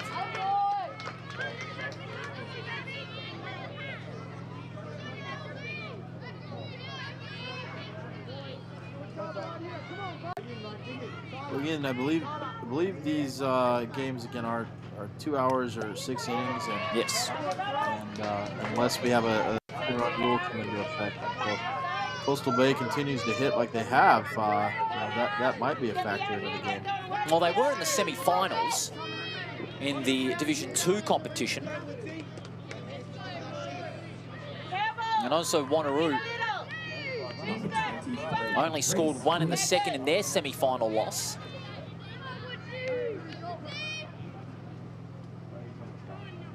And then Southern Hills couldn't score in the 6th in their semi-final loss to the Sharks, so it may be a factor, who knows. It's still a big gap, but it's not really that daunting. That's a good hit through left field, goes through both of them, and going on to score will be Fraser, crosses home plate, and Vincent goes through, takes it on, and Woodsy, Reese Woods, is he going to go for it? Oh, he dives to third base, he can go back home. He's got enough leeway and scores once again. It's a run fest for the Coastal Bay Sharks. They add in another couple, 5 runs in the 4th inning, and they hold a 13-6 advantage now. This is a devastating performance by the Coastal Bay Sharks. They have looked absolutely impressive in every facet. Yeah, Carine did their job last inning to get them scoreless and had an opportunity to get out of this inning without further damage. But unfortunately, that ball swooped past the left fielder and got just about all the way to the fence line before the center fielder could track it down. And then, Woods had rounded third aggressively. They had an opportunity to get him out. But again, that's that point when you're running that guy back in that rundown, you have to make sure that throw is put on the chest in order to make sure it doesn't get in the outfield. Unfortunately, that wasn't the case, and then Woods able to capitalize and scamper on home. Now, I know there's a mercy rule in some levels of baseball. Would it apply in this case if Coastal Bay keep on going the way they are? I have to double check the rule book on that one. Sometimes there is that 10 runs after 5 innings into effect, but being that it is championship games, it might actually be, because since it's a winner's bracket one, it might have to be played 6 innings. We can only speculate at the moment. And that's another base hit. The base hit's also telling us the runs as well, 12-4. That particular statistic reading on the board here. Now Roberts. I think to me that's been the biggest key to the game. Coastal Bay has swung the bat aggressively all game long, and a little bit from that standpoint, they've been able to jump on both of the Carine's pitchers. But Jackson has what I like to say sometimes been effectively wild. When he's missed the zone, he hasn't been close, but other times he has been. And because he's a side armor, it's not something they're used to. So the Cats hitters haven't been able to be as effective against him. Roberts and Meyer occupying the bases, and that's another strong hit onto centre field and a marvellous catch. And that ends the top of the fourth. Mercifully for the Cats, they had 5 innings conceded for the second time in the game, and now they'll have a hit. They can make up the margin. It's a daunting task. They trail 13-6. The Bay Sharks in control for the Division 1 title, but there's still some way to go. Back with more after this.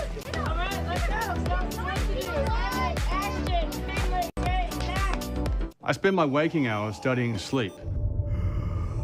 Lack of it causes drowsiness, slowing reactions. 17 to 19 hours awake can induce microsleep.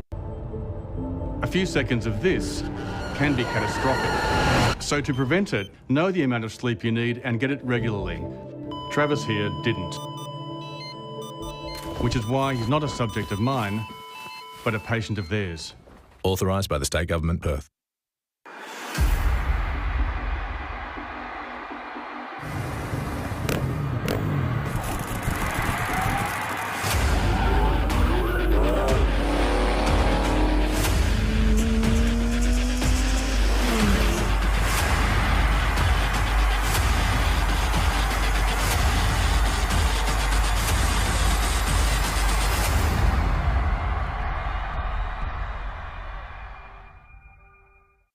Mum, Dad, I need you to say no.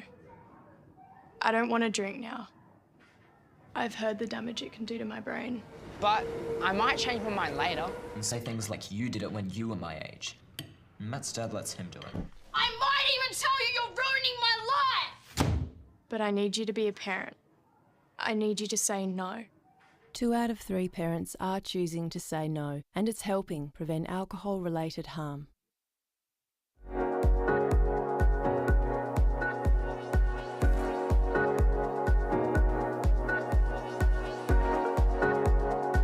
Coastal Bay Sharks in complete control in the Division 1 Little League Championship match.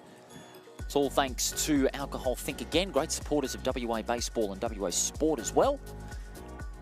And Carine Cats, they have a big task ahead of them at the bottom of the fourth. 13-6, that scoreline at the bottom of the fourth. A beautiful night here at Maddleton Park, the Kingsway Sporting Complex. Great facility. Home of the Wanneroo Giants. Of course, took home one of the 4 titles today. If you missed some of the other games, they took out the Intermediate League Grand Final and then the MP60 Championship. It was won by the Carine Cats, and then the Central Firebirds taking out the Division 2 title.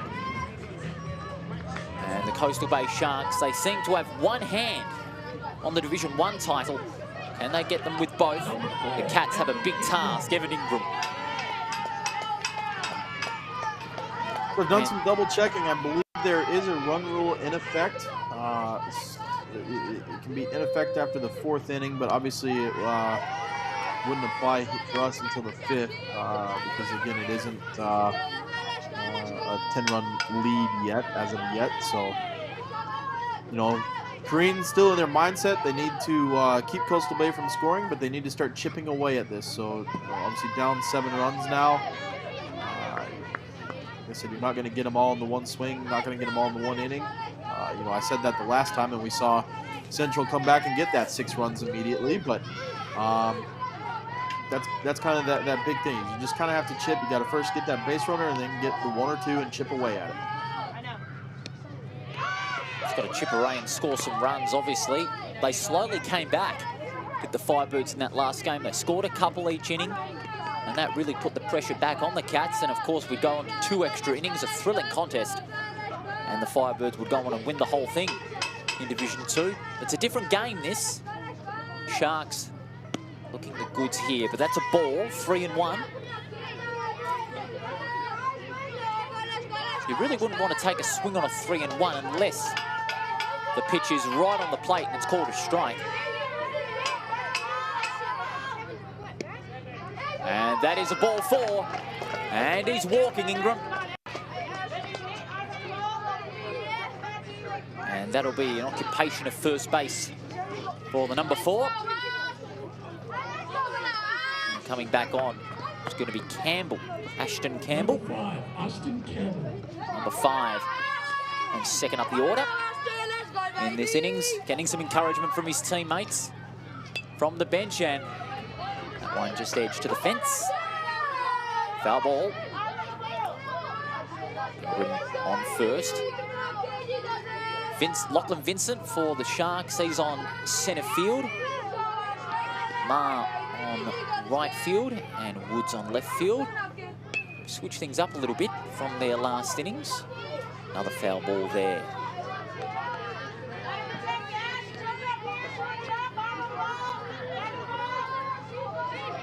Players have handled the conditions very well. It's a lot cooler. The mercury's dipped a little bit. Reached a top of 22. That's a skyer. Fly ball towards left field, right field rather, and that is a marvellous catch. Taken by Tyler Fraser. He's had a great game as well. Fraser taking in that fly ball, making a good catch, and that is immediately 1 out. And we talked about several times, and I'll allude to it again, it's their general play fielding that has really also made a difference for the Sharks. You know, we can't just mention their flurry of runs in the 1st, 2nd and the 4th inning. Their pitching and their general play fielding has exceeded expectations today. Yeah, Jackson has been effective. He's worked that outside corner well.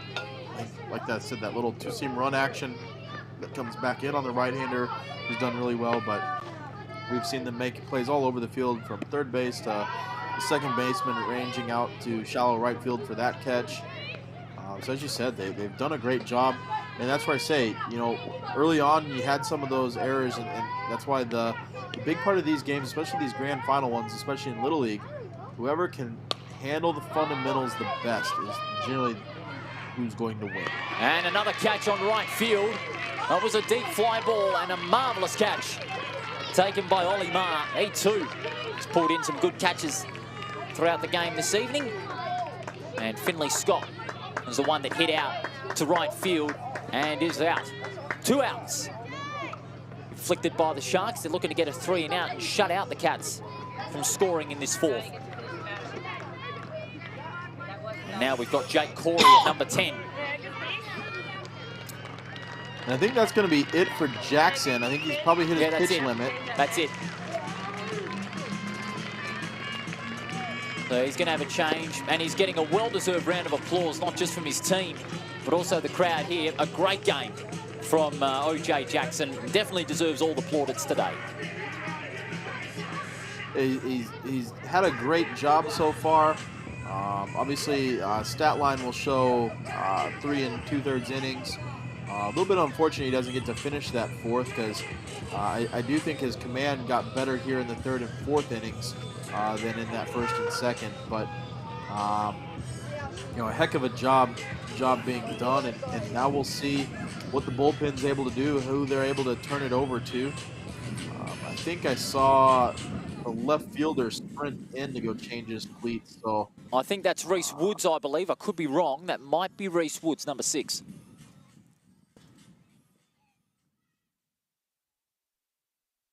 Could be Reese Woods here, Gee. I'm just seeing on my... I think Woods is number 3 because I think Meyer is number 6.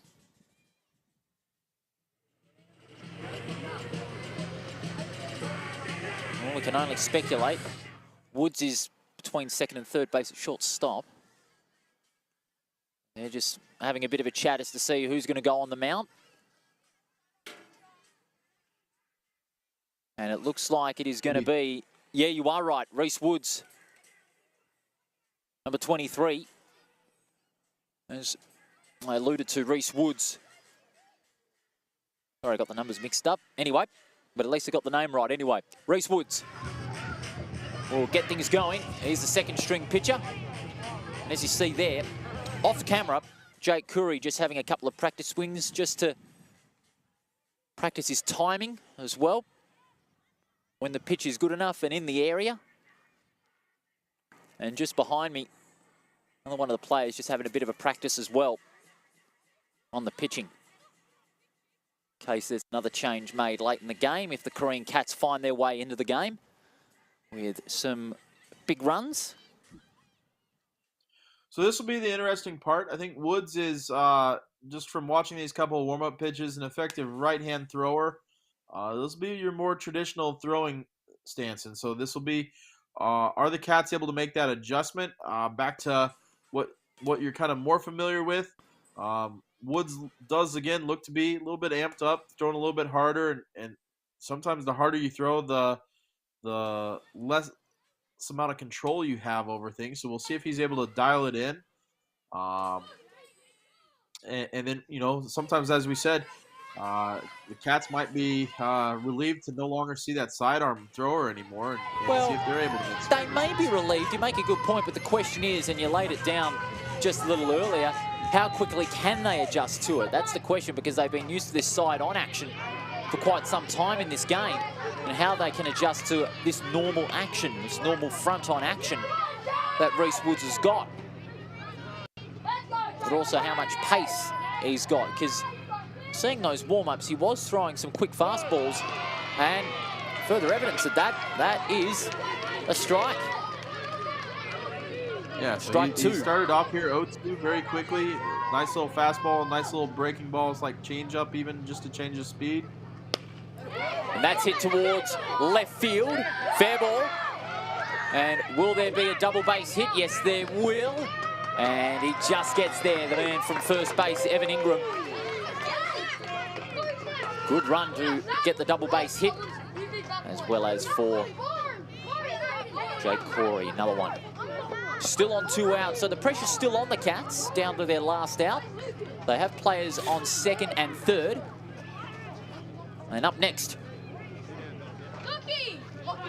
will be Zachary Devons. Number 11, Zach Devons. Their earlier pitcher from the first couple of innings, first 2 and third of this game. Shane rotated early, which I have to say, a bit of an ambitious decision, maybe, with the way the game has gone, one that maybe have backfired. But still a couple of innings to go after this. It'll be interesting to see how the situation is handled. This is only their second pitcher that the Sharks have used. Reese Woods. This is that one. Strike 2. I don't know that it's a backfire. As I said before, when they made that change, the Bay Sharks had pretty much tattooed him for 2 runs in terms of, I think it was 8+ hits. I know there was 8 runs. So in terms of making that pitching change, I think it was one that you had to do. I think they've kind of held him at bay, obviously through the third there, before losing it again here in the fourth. But you know, I think that's some of those things is, you know, had they left him in, they might have been down 13 in the second inning. Strike three, and Reese Woods makes an immediate impact. Strikeout on his first stint, and that is the end of the fourth. We go to the top of the fifth, and the Coastal Bay Sharks still hold a commanding advantage, 13-6. Fifth inning coming up after the break, where the Sharks will have a hit.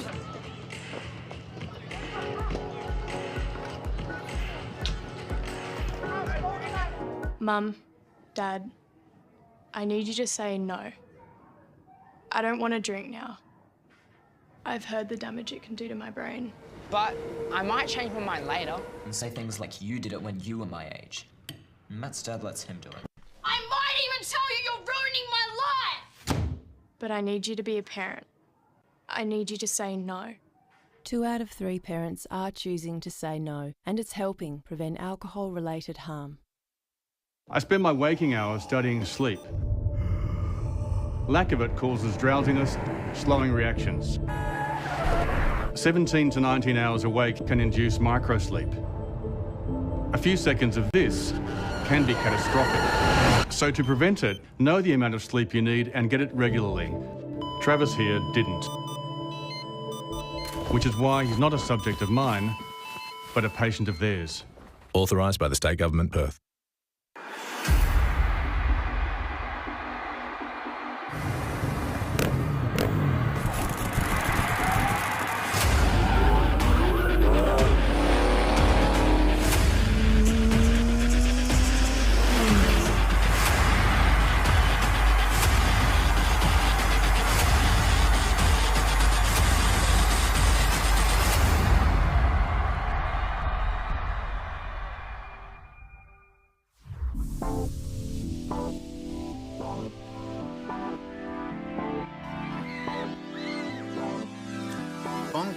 Top of the fifth inning here at Mandelton Park, the last of our 4 games we're bringing you today as part of the final day of the Baseball WA Little League State Championships.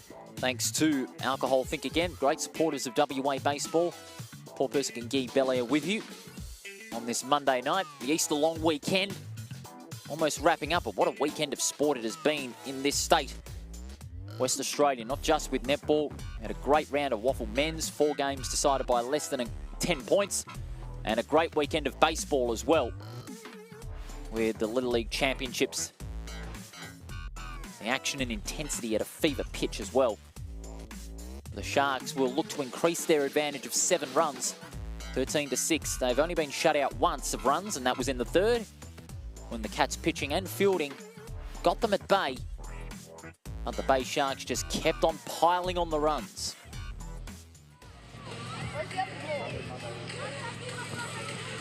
I'd like to thank all viewers as well who've joined us throughout the day. It's been great having the support of the viewers and the feedback as well. Very appreciated.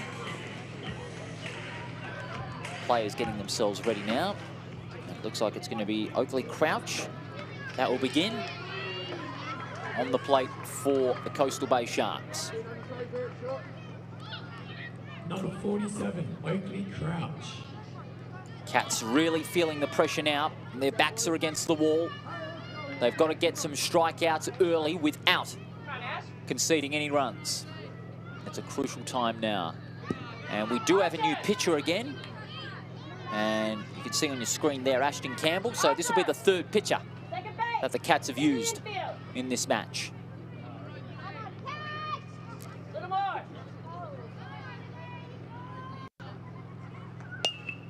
That one's high towards left field, just short. Just short of Aiden G there. And that'll be a base hit for Crouch. He'll go on to first.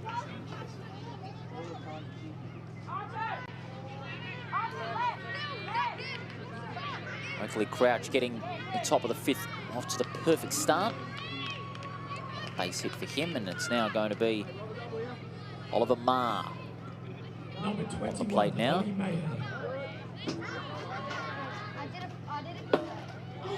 Ollie Marr looked the goods so far in in this game, not only with the bat, but also in the field too. Taking some good catches. That is ball 1-0 to begin his stint. Ashton Campbell, not as much pace, speed on that fast ball as Williams early on. And that's a strike, had a half swing there, but conceding a strike.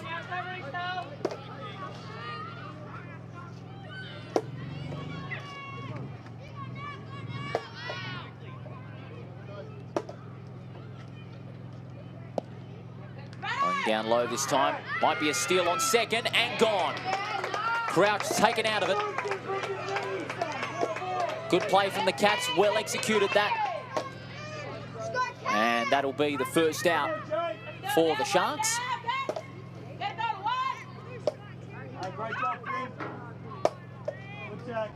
Caleb! Left! Yeah, good. Another ball there. 3-1. This time with Ollie Marr. 2-1, 3-1 rather.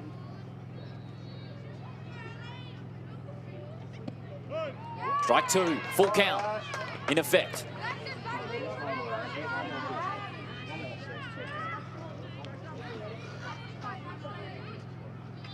Full count of 3-2, 1 out. Cats doing a good job so far. They got that early out. And they're going to force a second out. Well executed play. That's what they're needing to do. They're needing to make those crucial plays. And that is 2 outs on the board.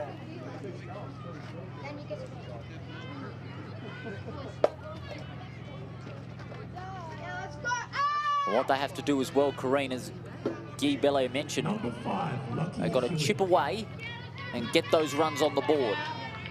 Lachlan Hewitt is back on. Started on the bench, but he's having a hit. Campbell. Ryman focused and gets a good pitch. A little bit low, but did tempt Hewitt to swing. And that is strike one. Sorry, Paul, I had a little miscommunication there. That's all right. At least you're back on here, Guy. And wayward pitch there and fumbled out there by the catcher.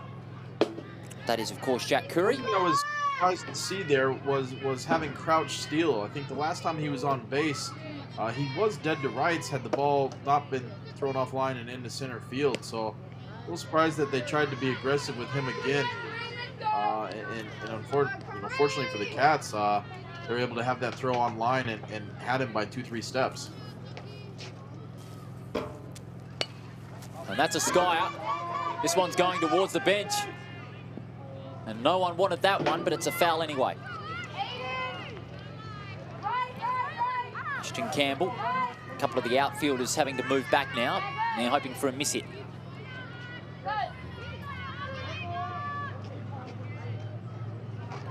Two and 2 and 2 outs for the Cats. Place is empty at the moment. Byron Marr. That is a ball. We now have a full count in effect.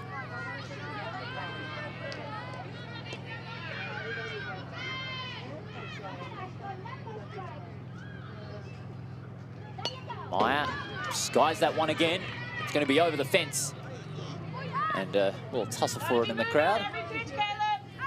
Still a full count, 2 outs, 13-6. Coastal Bay Sharks lead it. If you're joining us for the first time, but another telling number, as Guy has alluded to a little earlier, 14-5 as far as the base hits are concerned. They just keep getting these hits, especially with these base steals too. So they've been a very aggressive side. Strike 3. That's 3 outs. Campbell gets a first strike out of the game.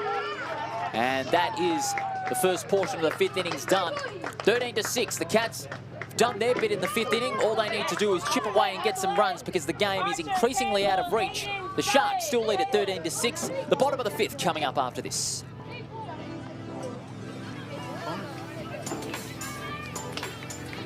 Mum, Dad, I need you to say no. I don't want to drink now.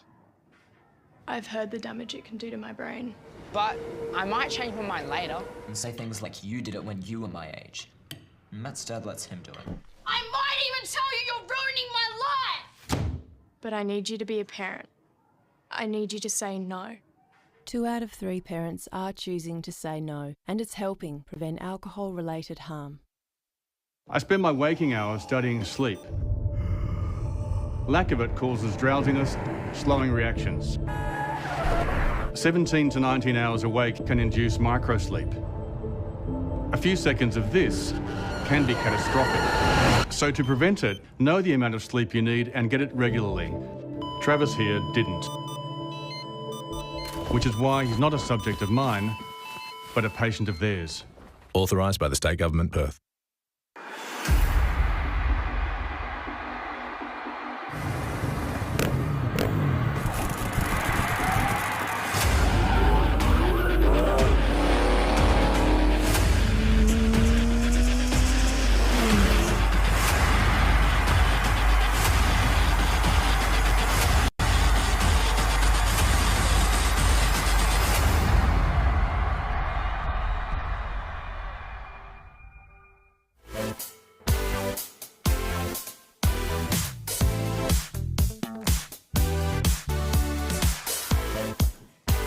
Welcome back to Madelton Park.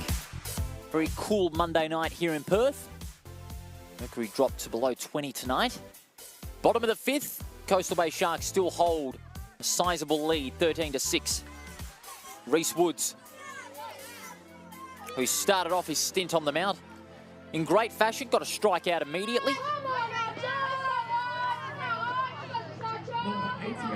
Coastal Bay Sharks seemingly with one hand on the title. And now Archer Rolfe, who's off the bench and is going to have a hit out for the first time. Left-handed batter. And immediately fouled. And a strike one as a result. Campbell Weir warming up in the Carine bench alongside me in the commentary box. Some good practice swings as well. And that is a ball, 1-1. 13-6, runs drying up again. Green Cats chipped away when they were on the field. Got a valuable 3 and out. A hit towards shortstop, bit of a fumble, well recovered. And is that safe? Oh, that's a close decision there. Very, very close indeed. That looked like a dead heat. But it is safe. What a say, Gee. Very, very close. A well-recovered fumble there from Byron Meyer to get the throw into first base. Number 3. Yeah, dead heats are supposed to, tie goes to the runner. At least that's the way it was when I was growing up, and not surprised to see that one when it's a bang bang be called safe. That's why I was surprised a game ago when we saw a play like that one have him called out so quickly. Good hit towards first base area, but over the foul line. Be a foul. 0-2. No outs. The Cats needing to chip away and score here to keep their hopes of the championship alive. Seemingly slipping away, the Coastal Bay Sharks got a good run of momentum going. Did he swing at that one? No. 1-2.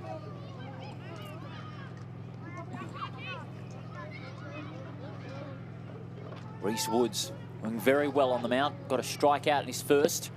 And that is a ball. It's now 2-2.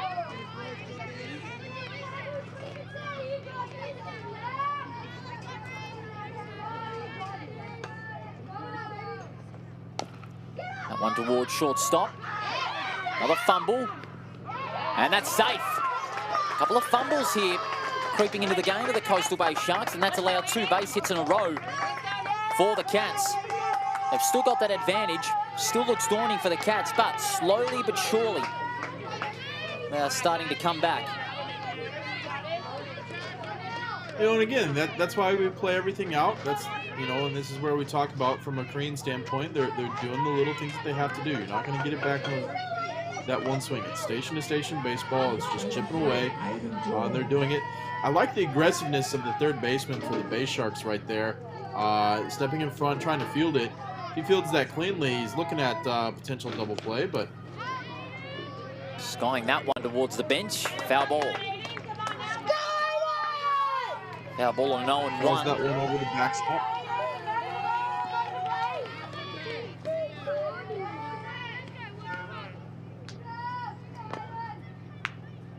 Woods. And that's a ball. 1-1. 13-6. Runs drying up at the moment.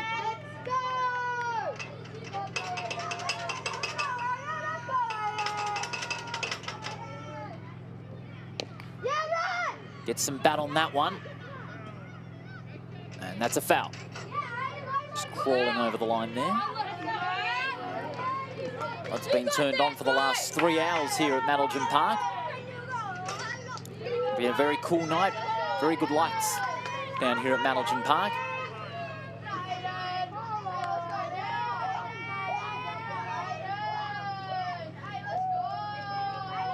Great crowd that have stayed throughout 4 hours and 8 hours of action today. And that's an out. Double play. They're looking for a triple. And they won't get it, but a great double play by the Sharks. That was brilliantly executed, putting the Cats on the back foot. And 2 outs in an instant. But luckily for 88 in Archer Rolfe, he was not the third victim of what would have been a triple play. What about that, Guy? Well executed double play. Well, execution from the Bay Sharks was perfect. I'm not really sure what the base runners were doing, because once that base is occupied, you're not forced to have to run on that strike 3. So a little bit of a brain fade there by the base runner. He was entitled to first and could have kept it. And communication breakdowns sometimes happen at the wrong time. And that is a strike. He did swing at that one. So 0-1 with 2 outs. Coastal Bay getting ever closer to a championship. On to third base. The throw to first. That's it. It's all over for this inning. Oh, that's a good out for the Sharks. We still have one more inning to play, I think, in order to finalize everything. So. Still, it's a big advantage for the Sharks. It'll be a big task for the Cats to climb back from this one, but anything can happen. They've chipped away. They've been unrewarded. Bottom of the 5th coming up after the break with the Cats having a hit. Can they claw this 7-run deficit back, or will the Sharks take the title?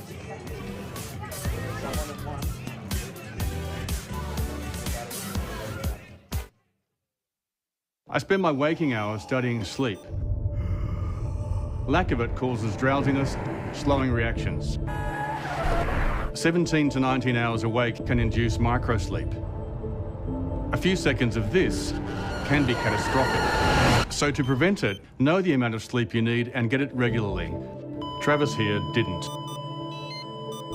Which is why he's not a subject of mine, but a patient of theirs. Authorised by the State Government, Perth.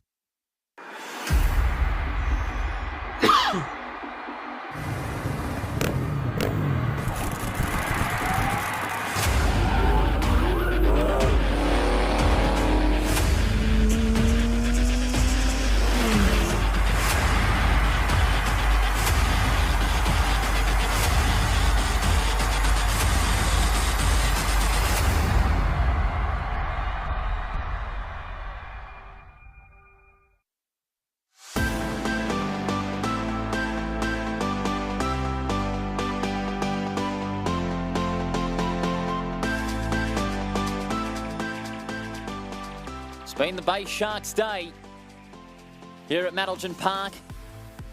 Bottom of the 5th, 13-6 in what has been a dominant display by Coastal Bay. And no doubt they will be set on celebrating all throughout the night. Still got some way to go to finalising it all.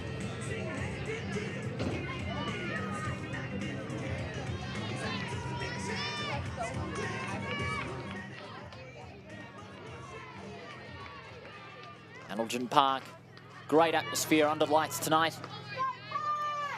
It's been nothing short of fantastic. Oliver Jackson, who's been one of the best players of the game. Definitely I put him in as my nomination for player of the match for his contribution, not just in pitching, but also in the field. And that one skied towards the opposite field. A couple of players are just having a free hit as well after their game.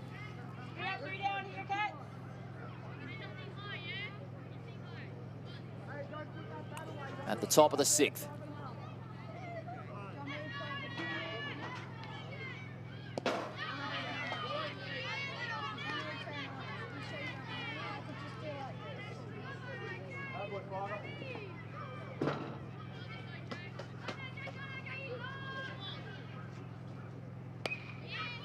Hit towards first base, but over the line, foul ball.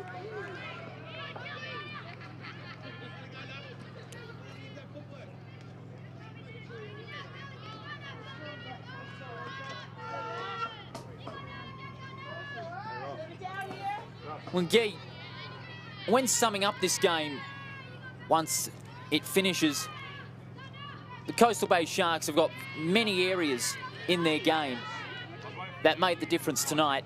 Well, which one really stood out to you?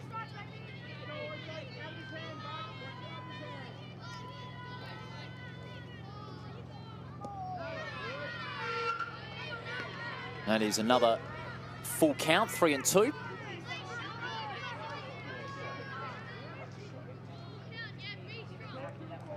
Campbell, Ashton Campbell up against Jackson, 3-2, a full count. Yeah, to answer that question, I think I'd go back to, at the end of the day, it's got to be their hitting. You know, they have smashed the ball to the outfield. You look at the stat line, and the third team runs on 14 hits. They've been aggressive with the bats all game long. They've scored in, you know, I know they were held scoreless in 2 innings, but, you know, they exploded for 5 runs in the second and the fourth, 3 in that first, and that really set the tone right away. Laid the foundation, you could say, for what is going to be a big victory. Fraser is next up, 1 out. At the top of the 6th.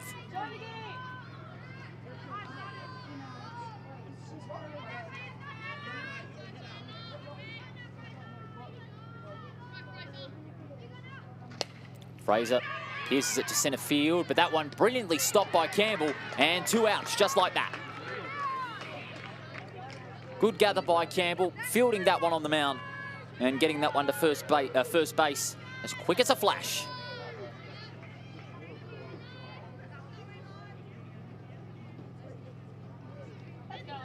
You know, and from a Carine standpoint, I mean, they haven't played poorly today. Just a lot of Coastal Bay's hits, you know, found the gaps, found the holes in the defense. I think, you know, they are under their 3rd pitcher now, but, you know, twice they've held the Bay Sharks scoreless. So they've done their part, but sometimes, you know, you run into a team that's hot, and Coastal Bay seem to get hot the last 3 or 4 games. Well, they say, when you're hot, you're hot. And the Coastal Bay Sharks have been just that on the field today. Also with their hitting, that's a strike. Strike 2 for Campbell. He too has been superb when he's been needed on the mound.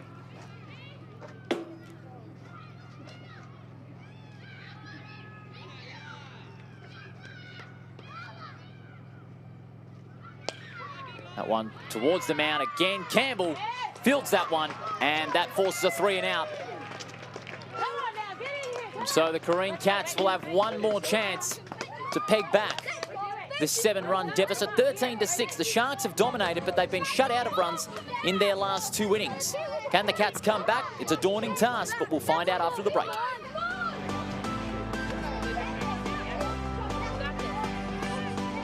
Mum, Dad, I need you to say no. I don't want to drink now. I've heard the damage it can do to my brain. But I might change my mind later. And say things like you did it when you were my age. Matt's dad lets him do it. I might even tell you you're ruining my life!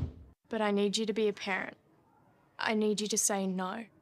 2 out of 3 parents are choosing to say no, and it's helping prevent alcohol-related harm. I spend my waking hours studying sleep. Lack of it causes drowsiness, slowing reactions.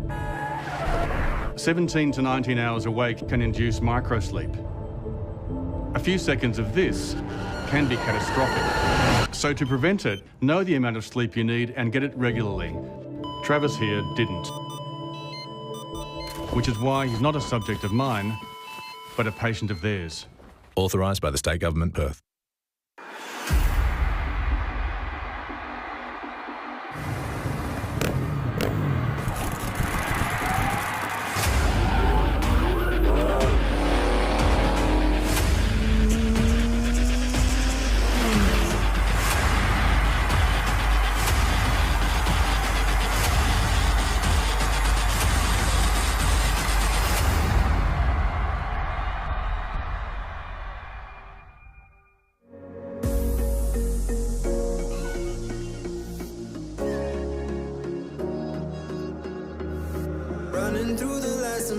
Coastal Bay Sharks taking to the field for what could be a championship-winning stint as they have a big advantage to play with, 13-6 over the Carine Cats. Paul Persick and Guy Belair with you in the commentary box from Maddleton Park, north of Perth.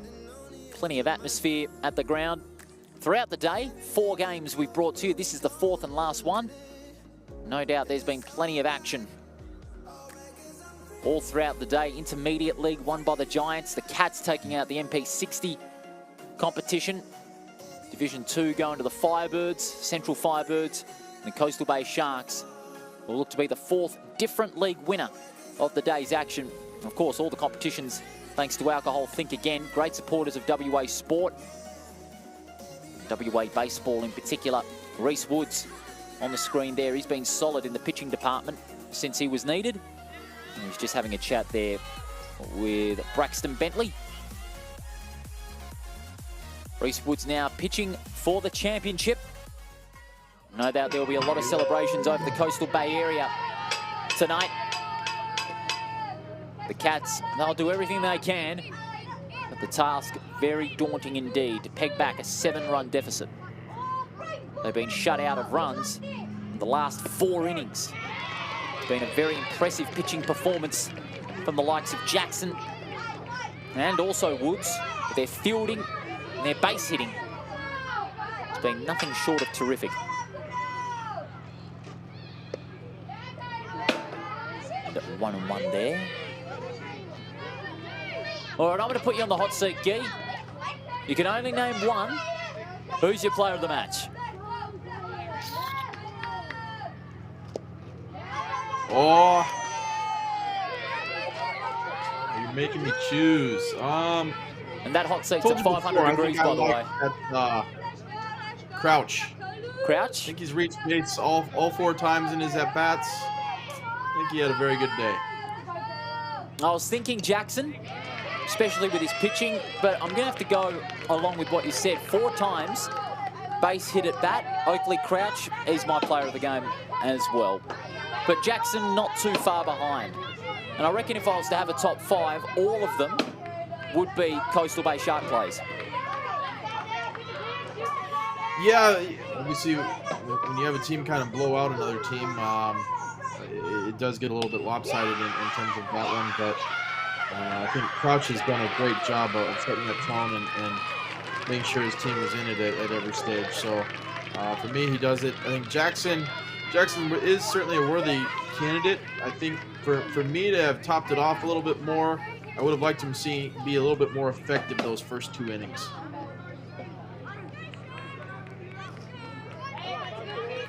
Guy Belair with special comments in the Division 2 and Division 1 games. 2 outs to go for the Sharks. And now batting, Ashton Campbell hit towards third. And just like that, 2 outs. 1 out away for the Coastal Bay Sharks to take out the pennant. Coming from the bottom end of the top 4. They had to do it the hard way. Being touted not to be expected to take the championship, but the way they fought in the last of the preliminary games and also in the semi-finals this weekend really tops off a magnificent 4 days for the Coastal Bay Sharks. Number 23, Finley Scott. Finley Scott on the plate. No, it's not that. Coach is talking. In the air. Pass shortstop. And there'll be a hit for Scott, occupying first base. That's a good effort. And now Jake Corey.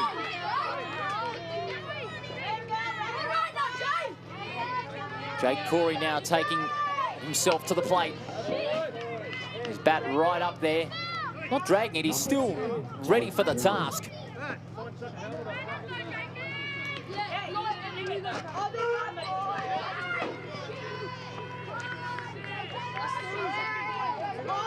Yeah, a little bit different body language than we saw from the first game. I mean, I think the end of that first game, some of those Carine guys did not want any part of the baseball. And this one, I mean, again, good swing right away. Driven foul down the right field line, but at least looks up to play his part in the game and try to keep it going. I mean, with 2 outs, the most you can do is just base hit to base hit. And that's a strike. Strike 2. Reese Woods now potentially pitching for the championship.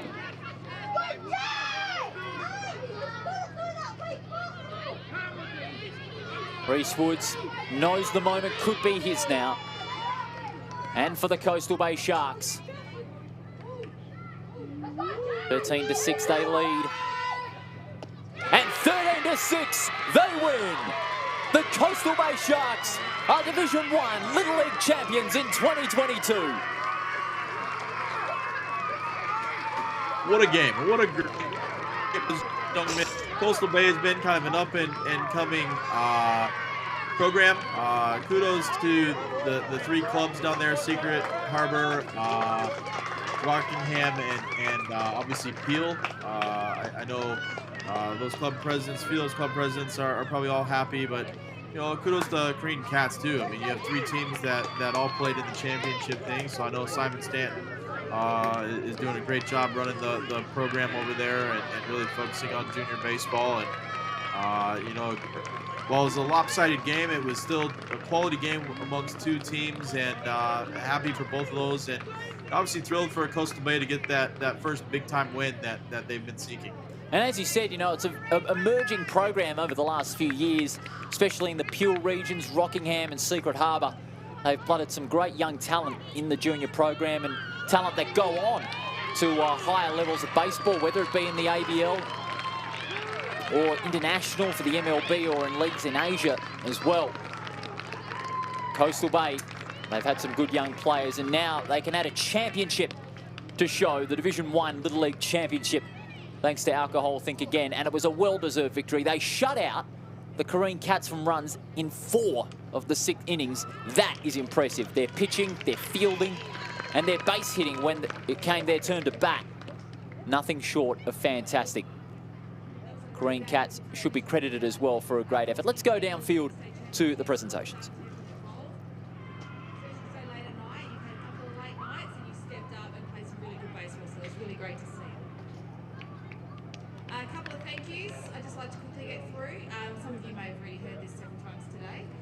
Thank you to the Wanneroo Baseball Club for hosting this event. Without them, we wouldn't be able to hold such a great tournament.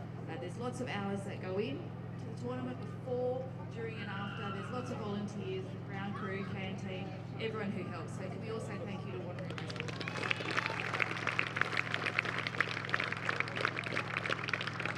Thank you to all the coaches, assistant coaches and EOs. We know you don't switch off from your game planning and thinking about it before, during and after training. So thank you to all the coaches and assistant coaches, your EOs who put in all the hours. We couldn't do it without you. Thank you to the scorers. We also need you thank to the throughout the tournament, but also our 2 neutral scorers tonight. Thank you to the parents. You put a lot of effort in. You're the biggest fans of your players here. Thank you for taking them to training, to sitting in the car, waiting for them to finish, to watching them every week and being here for them. So players, make sure you thank your parents. Okay, they've put in a lot of effort. Thanks to Mike for taking the photos of the weekend. they're the ones that have been uploaded on Facebook, so I really appreciate the time he's taken to do that. And love them or hate them with the umpires, they've been great this way. We couldn't have games without the umpires. There's been a bit of shuffling around with trying to get numbers, but they've done a great job for the game. So thank you to all our umpires. Can the Carine coach please come up and say a few words? Yeah, I'd just like to say thank you to Maru, always putting on a good show here. All the officials, it's a great weekend, hell of a good shot. Thanks to Sharks, 3 games versus you guys. You guys got the best of us tonight, but we'll look forward to supporting you when you guys grow Reese. I hope you come down and support us as well. Hell of a job, boys. Well done. Yeah, boys. Well done. Good job, boys. Didn't go away. Didn't go away with the medal, but we still go away, boys. So, well done. Thank you to my assistant coach, and my EO, and to all the parents for shuffling the kids around, getting them training.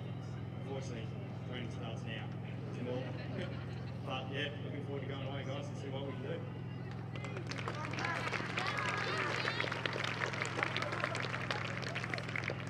And we can't wait to see you represent WA over the Nationals. I think it's in Geelong now, rather than Lismore. It's a bit wet over there. Can I have the coach from Coastal Bay come and say a few words? And please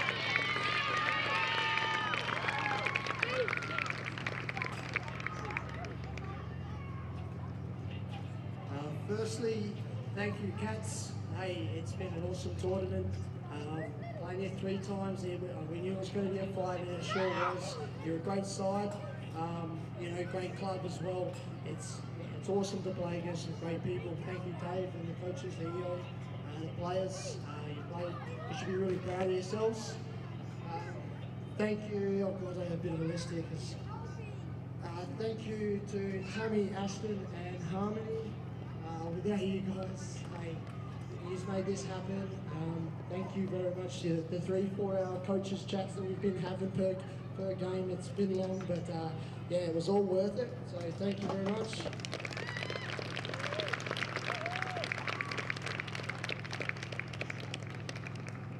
Thank you to the parents. Look, without you bringing the kids to the long training sessions, the long late games that we've been having, the early games we've been having, thank you very much, because yeah, without you we couldn't be here either, so thank you.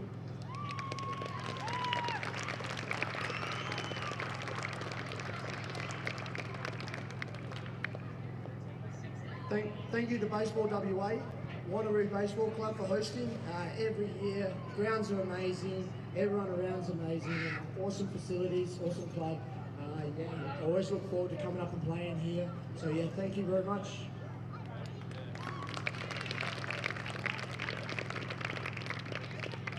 And just lastly, thank you to this great group of kids. They are awesome. They are absolutely awesome, and yeah, thank you for putting up with the training sessions, putting all that work in, and hey, hard work pays off sometimes, all right? And we'll keep working hard because we've got a lot bigger things to go to, all right? So, hey, look out, Nationals. Of course, Coastal Bay have the right to go to the Nationals in Geelong in June, representing this great state.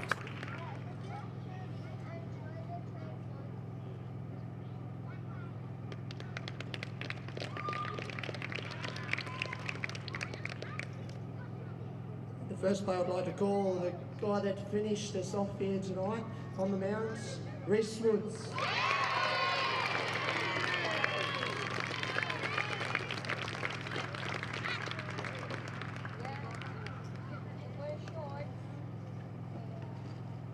And behind the dish, Trey Roberts.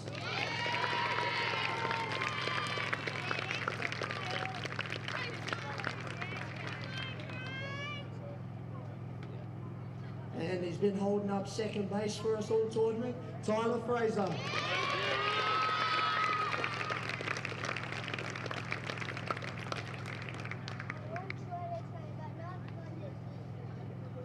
And he made some great plays tonight, Lachlan Ewing.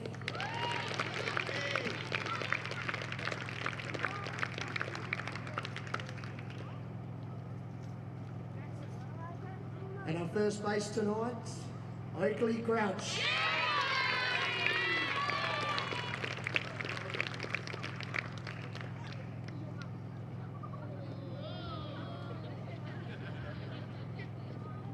And our centre fielder is one of the best bunts I've seen, Eli Plummer.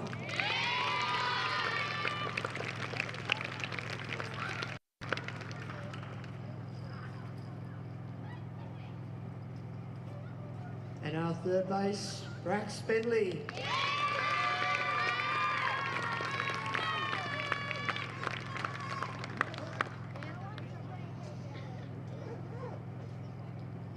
And I'd have to say probably the kid with the fastest arm.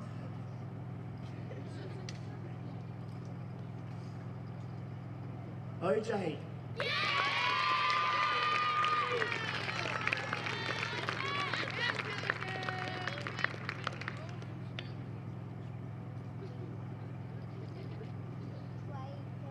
And we got number 42, LV.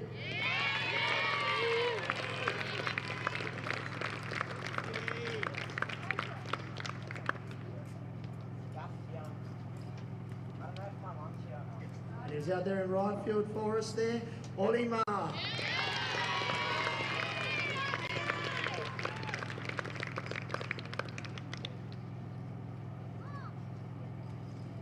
And leading our infield, playing 6, Lyra.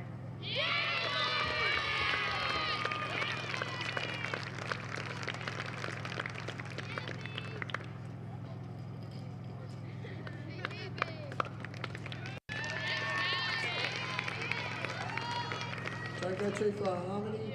And Harmony Crouch, assistant coach.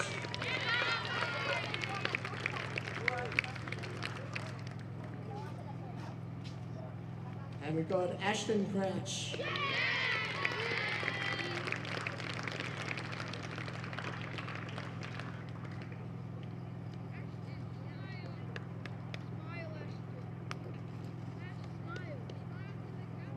And our EO, Tammy Fraser.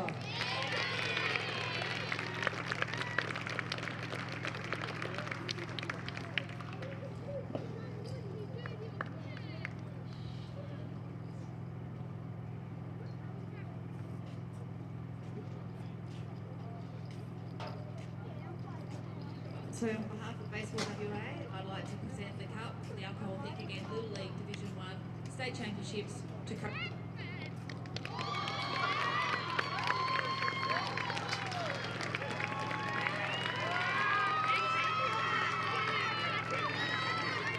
And that's the moment everybody waits for. The Coastal Bay Sharks triumph in the Little League Division 1 Grand Final here at Madelton Park, and that culminates what has been an amazing day of baseball action here in Western Australia. Little League State Championships thanks to Alcohol Think Again. Plenty of action, plenty of runs, plenty of fun and plenty of excitement for all the teams. Not just for the winners, but every team that participated today and again tonight. Plenty of excitement, plenty of atmosphere, and I could definitely say a resounding success with the crowds and the families that were here tonight. And as the highlights will show as we're about to wrap up, the action certainly lived up to the billing. In fact, we won't show any as we are about to wrap up right away. Congratulations to all our winners, the Giants, the Cats, the Firebirds and the Sharks in all the 4 games that were played today. And big shout out too to the host club, Wanneroo Giants, that hosted the event, and to all our team at Front Row Screens as well for putting on a great day of baseball action. On behalf of all the team, this is Paul Persick, and thanks to Guy Belair for his amazing insights. Great job, Guy. Hope to speak to you again soon. And we look forward to your company next time on FRS Sport, where for you in 2022, good night from Madelton Park.